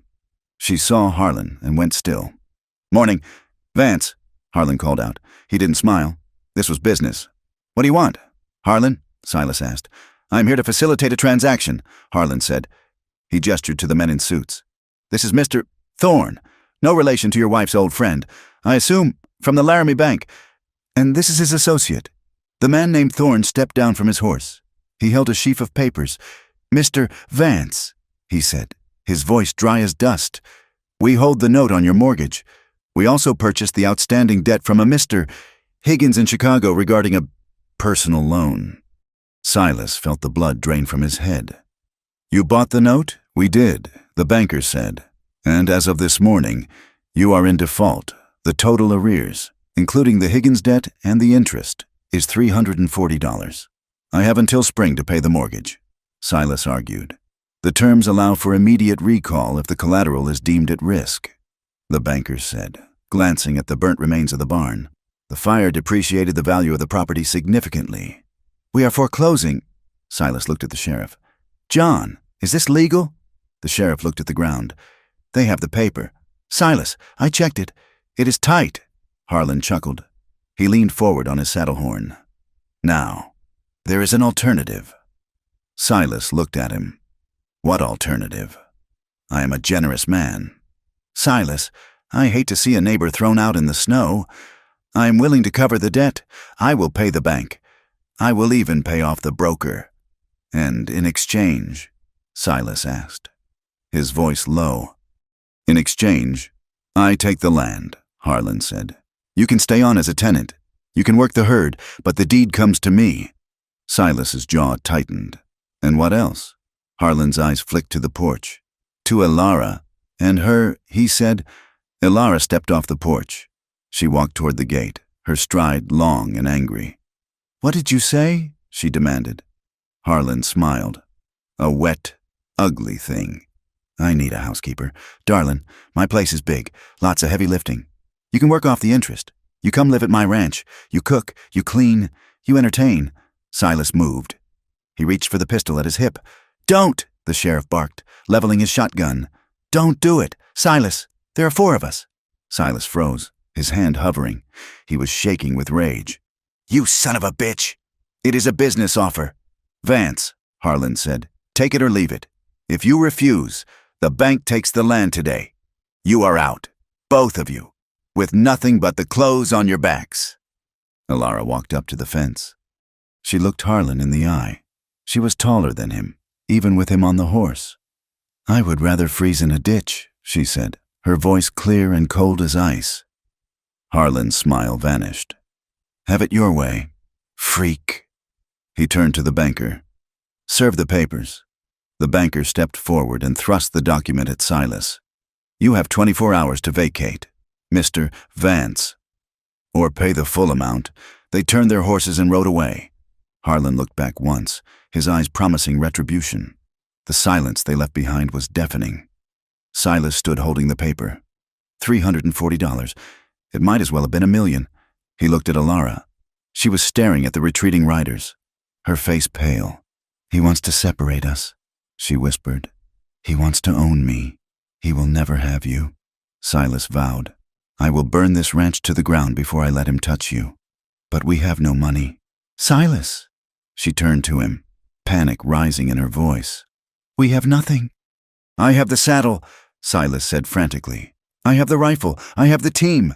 "It is not enough. I will go to town," Silas said. "I will talk to the mayor." I will talk to the other ranchers. Martha Gable might lend me the money. Martha doesn't have that kind of cash. Ilara said, I have to try, Silas yelled. He was desperate. He ran to the corral and began to saddle the bay. Ilara watched him. She felt a cold resolve settling in her gut. He was going to beg. He was going to debase himself, and it wouldn't work. Harlan had the town in his pocket. She looked at the sky. To the west, over the mountains, a wall of darkness was building. Clouds the color of bruised iron were piling up, blotting out the sun. The wind was picking up, carrying the scent of ozone and ice. A spring blizzard. The Widowmaker. Silas, look at the sky, she said. A storm is coming. I can make it to town and back before it hits, Silas said, cinching the girth tight.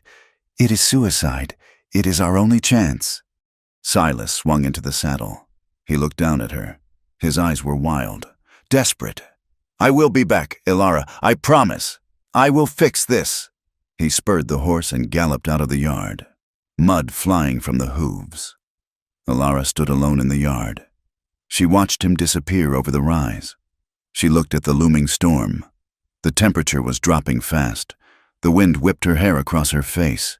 She felt the dread uncoil in her stomach, heavy and cold. He wasn't coming back with money. He was riding into a trap. Harlan wouldn't let him just walk into town and find a savior. She looked at the empty horizon. She looked at the paper Silas had dropped in the mud. Old habits whispered in her ear. You are the problem. You are the burden. If you weren't here, he wouldn't be in this debt. She began to pace the yard, the wind tearing at her coat. The first flakes of snow began to fall, swirling in the gray air. Something terrible was about to break. She could feel it in her bones, deeper than the cold. She wrapped her arms around herself, staring into the gathering dark, waiting for the first blow. The storm did not arrive like a weather system. It arrived like a judgment. At 2 p.m, the sky turned the color of a bruised plum, heavy and suffocating. By 3, the wind began to scream, a high, thin shriek that vibrated in the teeth. By 4, the world was gone.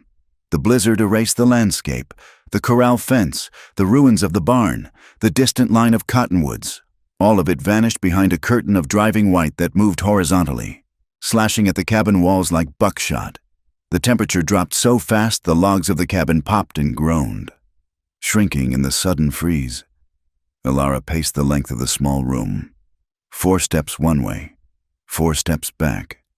She stopped at the window, scraping a circle in the frost that had already formed on the inside of the glass. She saw nothing but a swirling gray void. Silas had been gone for 6 hours. He should have been back. The ride to town was 2 hours in good weather. Even if he had stayed to plead with the mayor, even if he had stopped to warm his hands at the livery, he should have been back before the whiteout hit. Anxiety was a cold stone in her stomach. She fed the stove, the wood clattering loudly in the silence. She imagined him on the road. She imagined the bay horse stumbling in a drift. She imagined Harlan Boyd's smile. The light faded from gray to a suffocating black. The wind howled down the chimney, blowing smoke back into the room.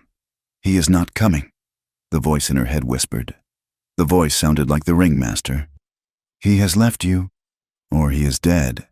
Ilara grabbed her coat. It was the heavy canvas one Silas had traded for, smelling of him and tobacco. She pulled it on, buttoning it to her chin. She wrapped a thick wool scarf around her head, covering her ears and nose. She shoved her hands into leather gloves. She did not think about the danger. She did not think about the fact that men died 10 feet from their doors in storms like this. She only thought of the silence where his heartbeat should be. She lit the hurricane lantern, shielding the flame inside her coat, and pushed the door open. The wind hit her like a physical blow, staggering her backward. She lowered her shoulder and pushed out, fighting the door shut behind her. The cold was absolute. It seared the exposed skin around her eyes instantly. She felt her way to the shelter they had built. The mules were huddled in the corner, miserable. The old plow horse, a massive gray mare named Bessie, turned her head.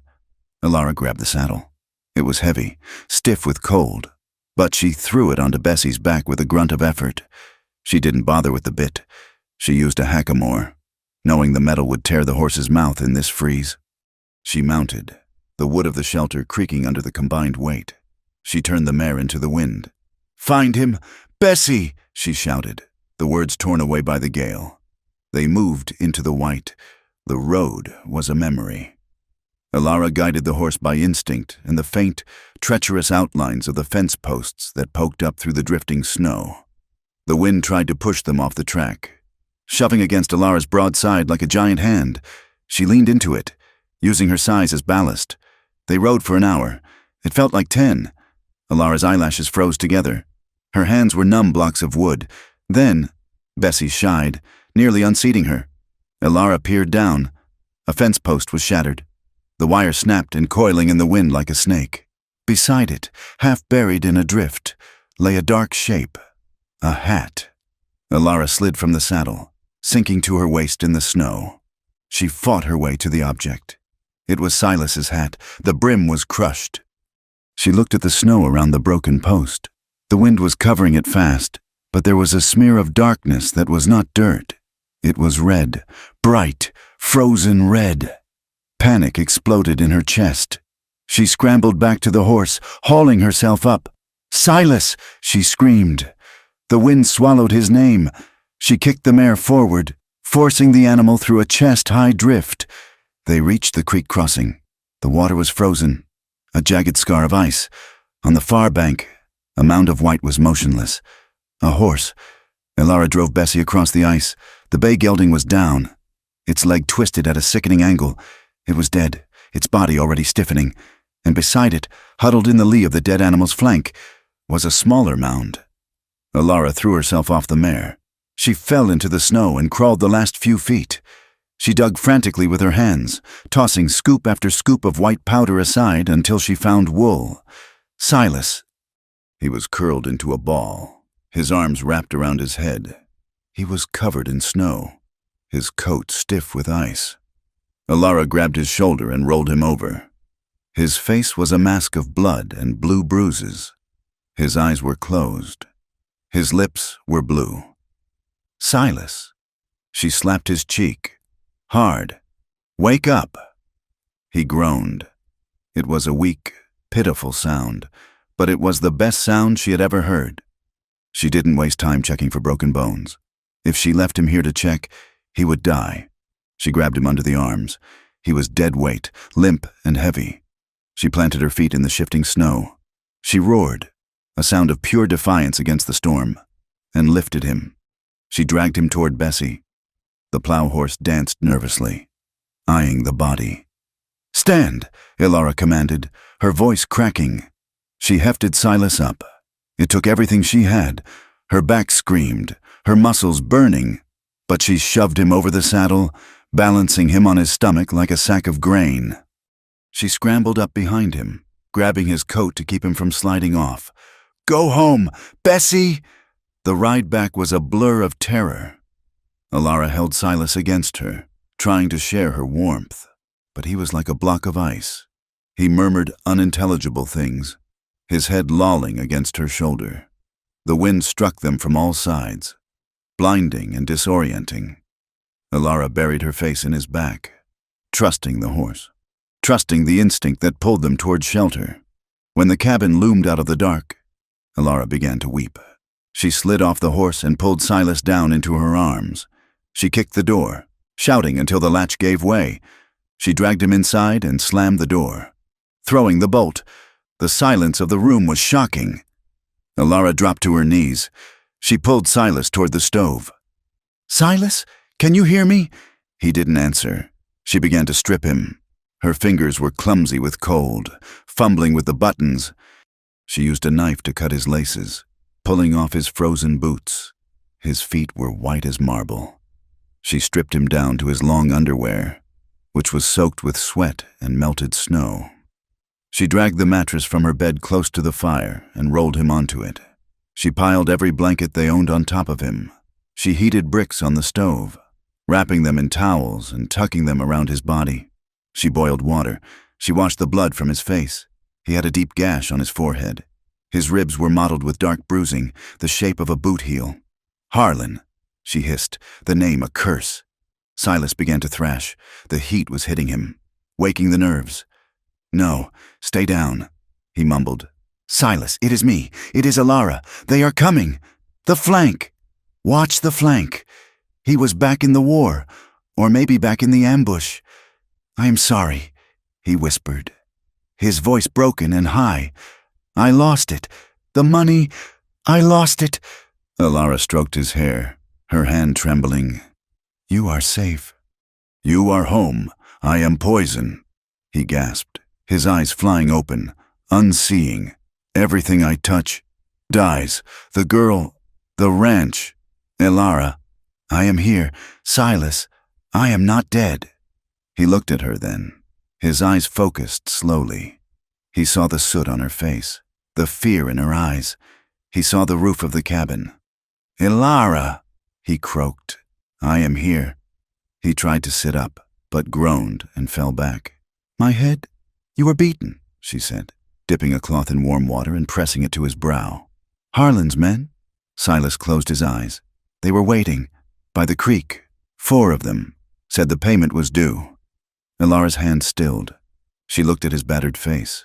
He had ridden into a trap for her. He had taken the beating that was meant for her spirit. The wind outside battered the walls, piling snow against the window until the glass was completely covered. They were entombed. No sheriff was coming, no neighbor. They were alone in the white universe. Silas reached out a shaking hand and touched her arm. "I didn't get the money. Alara, I failed. You are alive," she said fiercely. "That is all that matters." He looked at her, really looked at her, with a clarity that cut through the pain. "You rode out. In this, I came to get you. You could have died. You should have run." "Why didn't you run?" "Because you are my husband," she said, "and I was tired of running." Silas let out a long, ragged breath. He closed his eyes, tears leaking from the corners. "I'm sorry. Alara, I brought this to your door. I brought the bully. I brought the debt. I am a curse." "Stop it," she said. "I am," he insisted. "I kill what I love. I am a killer. Alara." Harlan was right. "No," she leaned over him, gripping his shoulders. "Harlan is a liar. You are not a killer. You are the man who gave me a home. You are the man who stood between me and the town." She took a breath, her voice lowering. "You want to know what I see? I see the only man who ever looked at me and didn't see a ticket sales number. I see the man who saved a calf in a blizzard. I see the strongest, bravest soul I have ever known." Silas stared up at her. The firelight cast shadows across her face, making her look like a giantess from a myth, powerful and ancient. "You saved me," he whispered. "Tonight, and every day since you came, you saved me from the silence." He reached for her hand, his fingers wrapped around hers, weak but desperate. "I thought of you," he said. "When I was lying in the snow, I thought I will never tell her." "Tell me what?" Alara asked, her heart hammering. "That I want you," he said. The words hung in the warm air. "Not to work, not to cook. I want you." Alara felt a flush rise from her neck. She pulled her hand back slightly, but he held on. "I have wanted you since the first night," Silas confessed, his voice growing stronger with the fever of truth. "Every time you walk across the room, every time you lift a bale of hay, I watch you. And I hate myself for it because I promised I wouldn't be like them." "You are not like them," she whispered. "I kept my distance." He said, "I slept on the floor. I looked away because I didn't want you to feel trapped. I didn't want you to think you had to pay for your keep." Alara began to cry, silent tears tracking through the dust on her face. "You think I didn't want you?" she asked. "Silas, I laid in that bed every night wishing you would cross the room, but I was scared. I am still scared." She choked on a sob. "I don't know how. Silas, I don't know how to be touched without shrinking. I don't know how to be soft. I am too big. I am too clumsy." Silas shifted, wincing as his ribs protested. He pulled on her hand, drawing her down. "You are not too big," he said. "You are perfect. You are the mountains. You are the sky. You are everything." He brought her hand to his lips, kissing the rough knuckles, the palm, the wrist. "I will never take more than you give. Alara, I swear it." The desire in the room was a physical weight. It mixed with the smell of the storm and the wood smoke. It was heavy with months of denial, heavy with the terror of near death. Alara looked at him. She saw the bruising on his face, the vulnerability in his eyes. He wasn't a master. He wasn't a ringmaster. He was just a man, hurt and lonely, who loved her. She slowly lowered herself onto the edge of the mattress. She reached out and touched his chest, feeling the beat of his heart under the bandages. "Show me," she whispered. Silas let out a sound that was half groan, half prayer. He reached for her. He pulled her down until she was lying beside him, the blankets covering them both. The heat of their bodies mingled. He ran his hands down the length of her back, over the curve of her hip. He didn't measure her. He didn't weigh her. He worshipped her. Alara trembled. Her muscles locked up, expecting the pain, expecting the mockery. Silas felt it. He stopped. He brought his face close to hers, his forehead resting against hers. "Breathe," he whispered. "Just breathe with me." He kissed her, softly at first, then with a hunger that shattered his control. Alara kissed him back, opening her mouth, tasting him.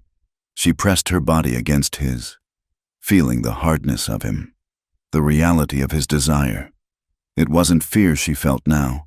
It was a fire that started in her belly and spread to her fingertips. She wanted him closer. She wanted to erase the space between them. Silas was lost in her. The fever, the adrenaline, and the sheer overwhelming relief of being alive collided in his brain. He needed her. He needed to be anchored to the earth by her. His hands moved urgently, fumbling with the layers of her clothes. He was shaking. He felt like he was drowning. "Alara, please," he gasped against her neck. He tried to position himself, but his ribs screamed in pain. He couldn't move the way he wanted. He needed her to help him. He needed her to take control, but the words wouldn't form properly. His mind was a haze of sensory overload. He gripped her hips, his fingers digging into the flesh. He looked up at her, his eyes wild and dark, stripped of all pretense. "Spread your legs fast," he blurted out. The words cracked in the air like a whip, crude, commanding, jarringly unromantic. Silas froze. His eyes went wide with instant horror. He flushed a deep, burning crimson that was visible even in the lantern light. He looked like a boy who had just dropped a communion plate. "I didn't mean," he stammered. Horrified, "I meant, please, He tried to back away, shame flooding his face. Alara stared at him for a second, stunned. The line was something a customer would say, something Harlan would say, but the way he said it, hoarse, desperate, with his voice cracking on the last word. It wasn't a command. It was a plea. It was the clumsy, unguarded noise of a man who had forgotten how to speak because he wanted her so much his brain had short-circuited. A bubble of laughter rose in her chest. It wasn't hysterical, it was genuine.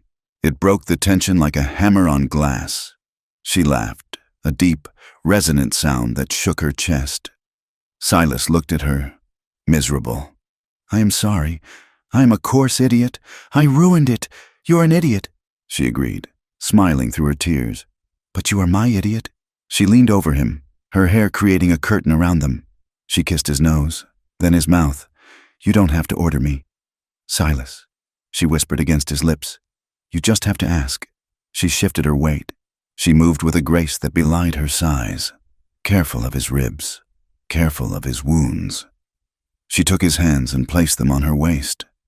"Like this?" she asked softly. Silas let out a shuddering breath. "Yes, God, yes." She lowered herself onto him. It was not a conquest. It was a surrender. For the first time in her life, Alara was not being taken. She was giving. She felt the incredible, stretching fullness of him, and the shock of it made her gasp. Silas watched her face. He saw the wince, and he stopped, his hands soothing her. "All right?" he whispered. Alara looked down at him. She saw the awe in his face. She felt the connection, deep and rooting. The shame that had wrapped her body like a shroud for 24 years began to tear. "Yes," she said. They moved together.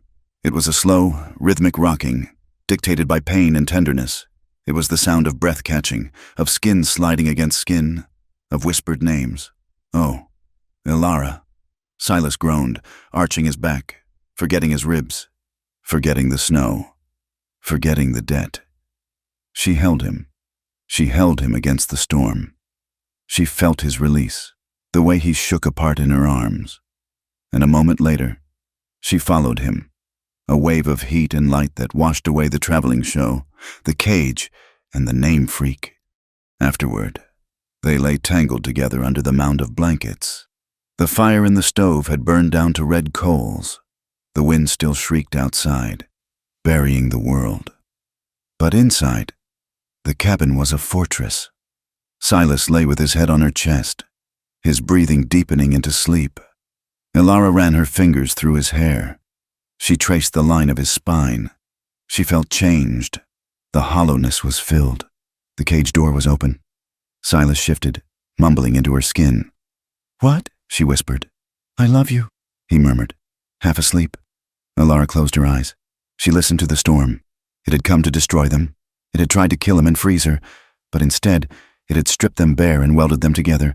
"I love you too, Silas," she whispered into the dark. She pulled the quilt higher around his shoulders.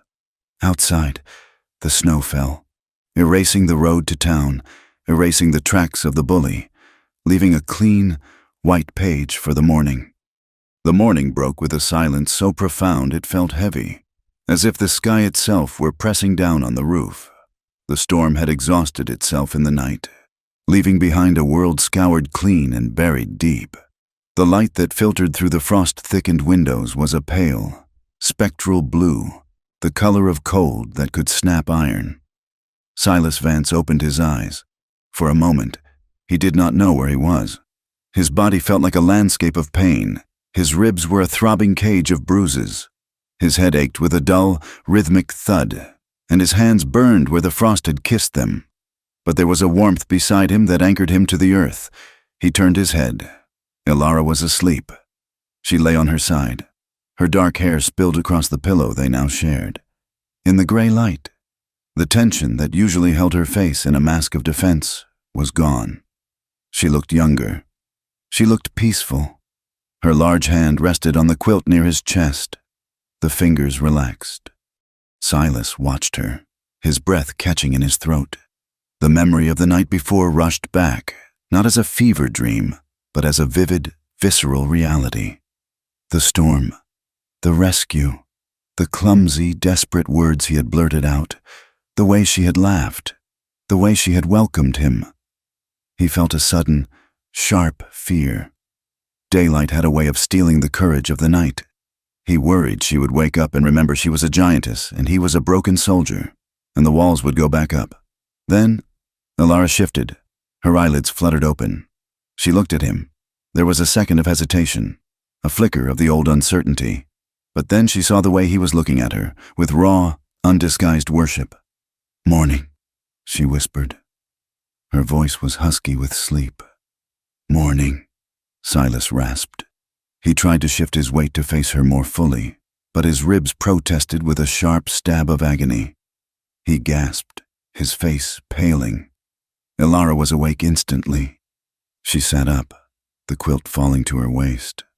She did not grab for it to cover herself. She reached for him. "Careful," she said, her hands gentle on his shoulders. "You are battered black and blue." "Silas, I am alive," he said, gritting his teeth against the pain. "Thanks to you." He reached up and took her hand, pressing it to his cheek. "It is not a dream, then?" Ilara smiled, a soft, private thing. "No, it is not a dream." The intimacy of the moment was terrifying in its fragility. They were two people who had spent a lifetime building fortresses around their hearts, and now the gates were open. It felt dangerous. It felt essential. "We have to check the stock," Silas said, forcing himself to sit up. "The snow, the shelter might have collapsed." Ilara frowned. "You should rest. I can go." "We go together," Silas said firmly. I am done leaving you behind to handle the heavy lifting. Ilara, we do it together." She looked at him, searching his face for any sign of regret. She found none. She nodded. Together. Getting out of the cabin was a battle. The snow had drifted halfway up the door. They had to push together. Silas leaning his good shoulder against the wood. Ilara using her immense strength to shove the drift back. When they finally stumbled out onto the porch, the world was blinding. The sun was just cresting the eastern ridges, turning the endless white ocean of snow into a field of diamonds. The sky was a hard, flawless azure. The fences were gone, mere ripples in the snow. The ruins of the old barn were a white mound, but the pole shelter still stood. They waded through the waist-deep snow, breaking a trail for each other. When they reached the shelter, Bessie the mare nickered at them. The calf was tucked into the straw, warm and dry. The mules were grumpy but alive. They worked in tandem to clear the entrance and toss hay to the animals. There was no need for orders. When Silas reached for a shovel, Ilara was already there to take the heavy load. When she struggled with a frozen latch, his knife was there to pry it loose. They moved like two parts of the same engine, synchronized by the memory of each other's skin. By noon, the road to town was still impassable for a wagon, but a rider could make it. They were finishing a meal of coffee and corn mush when they saw a horse struggling up the track. It was a massive plow horse, plowing through the drifts, carrying a figure wrapped in enough wool to clothe an army. Martha Gable. She rode into the yard and slid off her horse, landing with a grunt. She looked at the cabin, then at Silas, who was standing on the porch with his arm bandaged and his face bruised. "You look like you went 12 rounds with a thresher and lost," Martha noted, spitting tobacco juice into a snowbank. "I feel about the same," Silas said. "Coffee. Martha? Black and hot." She said, "Inside." Martha sat at the table, her sharp eyes darting between Silas and Ilara. She saw the way Ilara stood closer to him than before. She saw the way Silas tracked Ilara's movements across the room. Martha suppressed a smile. "I brought news," Martha said, wrapping her gnarled hands around the tin cup. "And some flour. I figured you might be low." "Thank you," Ilara said. "The town is buzzing like a kicked hive." Martha continued. "Harlan Boyd's men didn't come back to the saloon last night until dawn. 2 of them have frostbite bad enough to lose toes. One of them, a fella named Pike, has a broken nose. Says he ran into a tree. He ran into a fence post," Ilara said quietly. Martha nodded. "Figures. But that ain't the worst of it. Harlan is in a rage. He is telling anyone who will listen that you defaulted. Silas, he says the sheriff is coming to evict you as soon as the snow melts." Silas stiffened. "He can try." "And," Martha added, looking directly at Ilara, "he is saying things, vile things. He is boasting that he broke Silas Vance. And he is telling folks that he is going to take you in, like a stray dog. He says you will be scrubbing his floors by Sunday." Ilara's hands clenched into fists at her sides. The shame tried to rise, the old reflex to hide, but she looked at Silas. He wasn't looking at the floor. He was looking at her, and his eyes were burning with a cold, protective fury. "He is a liar," Silas said. "The town is starting to wonder." Martha said, "They saw the condition of those men. They know you are just one man. Silas, they are starting to ask how 4 hired guns got bested by a rancher in a storm. They are starting to ask if Harlan pushed too far." Silas stood up. He walked to the wall and took down his gun belt. He strapped it on, wincing as the leather cinched over his bruised ribs. "We are going to town," he said. "Now?" Martha asked. "The roads are hell. Now," Silas said. "I am done hiding. I am done letting him tell the story." Ilara stepped forward. "I am coming with you." Silas turned to her. "I expected nothing less." They rode into Ironwood 3 hours later. The town was digging itself out. Men were shoveling boardwalks, shopkeepers were chipping ice from storefronts. The sound of shovels scraping against wood stopped as the Vances appeared. It was a sight the town would talk about for a generation. Silas rode the gray mare, Bessie, because the bay was dead. He sat stiffly, his face a map of violence, his hat pulled low. But beside him, riding one of the mules because no other horse could carry her easily, was Alara. She sat tall. She did not hunch. She wore her men's coat and a scarf, but her head was high. She looked at the people staring at her, and for the first time, she did not look away. She met their gazes with a solemn, terrifying dignity. They rode straight to the sheriff's office. Harlan Boyd's black stallion was tied out front, along with the horses of the banker and the mayor. Silas dismounted. He swayed slightly when his boots hit the ground, pain radiating up his legs, but he steadied himself. Alara swung down, towering over him, towering over everyone. They walked onto the boardwalk. The door to the office opened, and the sheriff stepped out, followed by Harlan.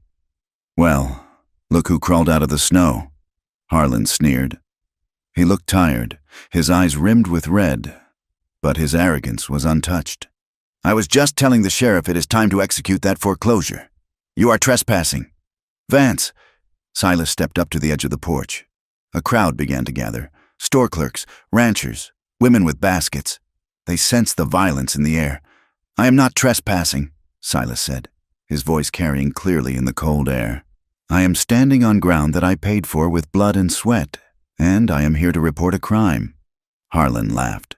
"A crime? You not paying your debts isn't a crime. It is just pathetic. Attempted murder is a crime," Silas said. The crowd murmured. Harlan's smile faltered.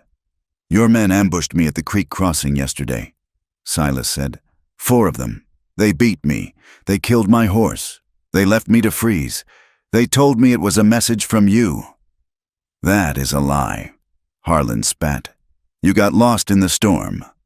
"Old man, you fell off your horse." "Is it?" Silas asked. "Then why are your men nursing broken bones? Why did I find them waiting for me?" "Sheriff, arrest him," Harlan commanded. "He is disturbed." The sheriff didn't move. He was looking at Alara. Alara stepped forward. The wood of the boardwalk groaned under her boot. She moved past Silas, placing herself between him and Harlan. She looked down at the bully. She was 6 inches taller than him. "Tell them the rest, Harlan," she said. Her voice was not loud, but it resonated like a cello string. Harlan sneered up at her. "Shut your mouth, freak. No one wants to hear you grunt. Tell them you tried to buy me." She continued, her voice rising. "Tell them you threatened to foreclose on the land unless I agreed to come to your house. Unless I agreed to belong to you." The crowd went silent. The women on the street stopped whispering. She looked out at the townspeople. She saw the baker who had stared at her. She saw the women who had crossed the street to avoid her. "He calls me a monster," Alara said. She spread her arms, the heavy coat hanging open. "Look at me. Yes, I am big. Yes, I am different. I was sold by my father. I was sold to a circus. I was sold to a broker. I have been treated like cattle my entire life." She pointed a long finger at Harlan. "But this man wanted to own me not because I am a monster, but because he is one. He wanted to break my husband. He wanted to humiliate us because we dared to survive without his permission." Harlan's face turned a violent shade of purple. "You lying bitch," he hissed. "He threatened to chain me," Alara said. "He threatened to use me. And when my husband tried to protect me, he had him beaten in the snow." She looked at Harlan with pity. "You are small, Harlan. You are so small that you have to stand on the necks of others to feel tall." The truth hung in the air, undeniable. The townspeople looked at Harlan. They saw the rage in his eyes. They saw the bruises on Silas.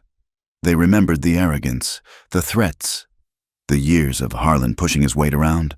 Harlan saw the tide turning. He saw the disgust in the eyes of his neighbors. Panic flared in his chest. He was losing control.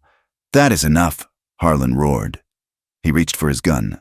It was a foolish, desperate move. Silas reacted on instinct. His hand blurred. The Colt Navy was in his hand before Harlan had even cleared leather. Silas leveled the gun at Harlan's chest. The hammer clicked back. In that split second, Silas saw the saloon in Abilene. He saw the girl. He saw the blood. The terror of his own lethal hand surged up. He was going to kill him. He had to kill him. "Silas!" Alara's hand clamped onto his forearm. It was heavy and grounding. She didn't push the gun down. She just held him. "Don't," she whispered.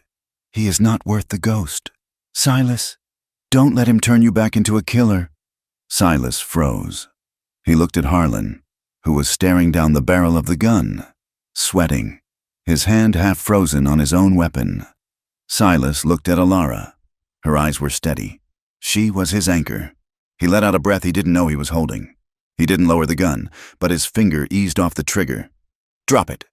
"Harlan," Silas said coldly. Harlan, trembling with rage and humiliation, tried to reholster his gun, but his hands were shaking and his boots were slick with snow. He took a step back, his heel catching on a patch of black ice on the boardwalk. He flailed. He fell backward, hard, off the raised porch. He landed in the frozen street right behind his stallion. The black horse, spooked by the sudden movement and the shouting, reared up. Its iron-shod hooves came down. Harlan screamed. The horse's hoof struck Harlan's leg, shattering the bone with a sickening crack. The animal danced away. Wild-eyed, Harlan lay in the muck, clutching his leg, screaming in agony. The sheriff jumped off the porch. "Get the doctor," he yelled. Silas slowly lowered his gun. He looked at Harlan, writhing in the mud. There was no satisfaction in it, only a grim sense of finality. Alara slipped her arm through Silas's. She leaned her weight against him, supporting him. "It is over," she said. The investigation that followed was swift. The sheriff, emboldened by the town's shift in opinion, questioned Harlan's men. Pike, the one with the broken nose, confessed to the ambush in exchange for leniency. He admitted Harlan had ordered them to teach Vance a lesson he wouldn't wake up from. The banker, seeing the way the wind was blowing and fearing a riot, discovered a clerical error in the foreclosure paperwork. The deadline was extended. It was not a fairy tale ending. The town did not suddenly throw a parade for the giant bride. People still stared. Children still whispered. Prejudice is a weed with deep roots. It does not die in a day. But the malice was gone. When Silas went to the general store, men nodded to him. When Alara walked down the street, people stepped aside, not out of fear, but out of a begrudging respect. She had stood up to Harlan Boyd. She had saved her husband. She was formidable. Help came quietly. Martha Gable sent her hired hands to help rebuild the barn properly. A sack of seed corn appeared on their porch. A blacksmith fixed the plow for free. Silas and Alara returned to the ranch. They had their land. They had their scars. And they had the silence of the high plains, which no longer felt empty, but full. Spring came with a rush of water. The snow melted into the creeks, turning them into roaring torrents. The grass exploded in a green so vibrant it hurt the eyes. The ranch came alive. Silas worked the herd, his ribs healed but aching when it rained. He watched the new calves taking their first steps. He watched Alara. She moved through the land with a new confidence. She no longer tried to shrink. She wore dresses she had sewn herself, cut to fit her frame, bright calicos that caught the sun. One afternoon, a calf got stuck in a mud bog near the river. Silas was reaching for his rope, but Alara was already there. She waded into the muck, laughing as the mud sucked at her skirts. She scooped the calf up in her arms, 100 pounds of struggling animal, and hauled it to the bank. She stood there, covered in mud, laughing, the calf bleeding in her arms. Silas watched her, his heart swelling until he thought it might burst. She wasn't a freak. She was a force of nature. Their evenings were quiet. They bathed in a large tin tub by the stove, taking turns washing each other's backs. The shame that Alara had carried about her body had dissolved, washed away by Silas's hands and his reverence. She learned to let him look at her. She learned to look at herself in the small mirror and see a woman who was loved. They read together. Silas would read from a newspaper or the Bible, his voice low and steady. Alara would sit on the rug, Silas's head resting in her lap, her massive fingers gently combing through his hair, untangling the gray from the brown. By late autumn, the signs of the future were undeniable. Alara's dresses were let out at the waist. She moved a little slower. She placed her hand on her stomach often, a look of wonder on her face. A child. A child made not from a transaction, but from love. A child who would grow up knowing that size was not a curse, but a capacity for holding more life. Christmas Eve, 1884. The winter had returned, but it was a gentle one. Snow dusted the ground, but the air was still. Silas and Alara sat on the porch bench, wrapped in a buffalo robe. The sky was a canopy of cold, hard stars, glittering like shattered glass. The land stretched away in blue shadows. "It has been a year," Alara said softly. "Since the storm." Silas nodded. He held her hand, his thumb tracing her knuckles. "A year since I almost died. A year since I found my life." He looked at her. She was beautiful in the starlight. "You know," he said, a mischievous glint in his eye, "I seem to remember saying something very particular to you that night." Alara blushed. Even in the dark, he could see it. "Silas Vance, do not repeat it." "Something about speed?" Silas teased. "And legs?" Alara laughed, the sound bright and free. "You were delirious. You were a babbling fool." "I was," Silas admitted, his smile fading into something tender. "I was a desperate man trying to tell you that I needed you more than I needed air. I just chose the wrong words." Alara leaned her head on his shoulder. "They were the right words," she whispered, "because they were yours, and because for the first time in my life, I didn't feel like I was being bought. I felt like I was being chosen." Silas kissed the top of her head. "I choose you, Alara. Every day, every morning when the sun comes up, and every night when the wind blows, I choose you." They sat in silence, watching the stars wheel overhead. They were not perfect. They were scarred people. Silas still woke up sweating from dreams of gunfire. Alara still flinched when strangers laughed too loudly. They were odd, the lonely cowboy and his giant bride. But as they sat there, rooted on their land, holding each other against the vast, indifferent dark of the American West, they knew they had won the only victory that mattered. They had survived, and they were not alone. Thank you for listening to this story. I hope the journey of Silas and Alara resonated with you. I would love to hear your thoughts on their story. Please leave a comment below letting me know where you are listening from and what you thought of the ending.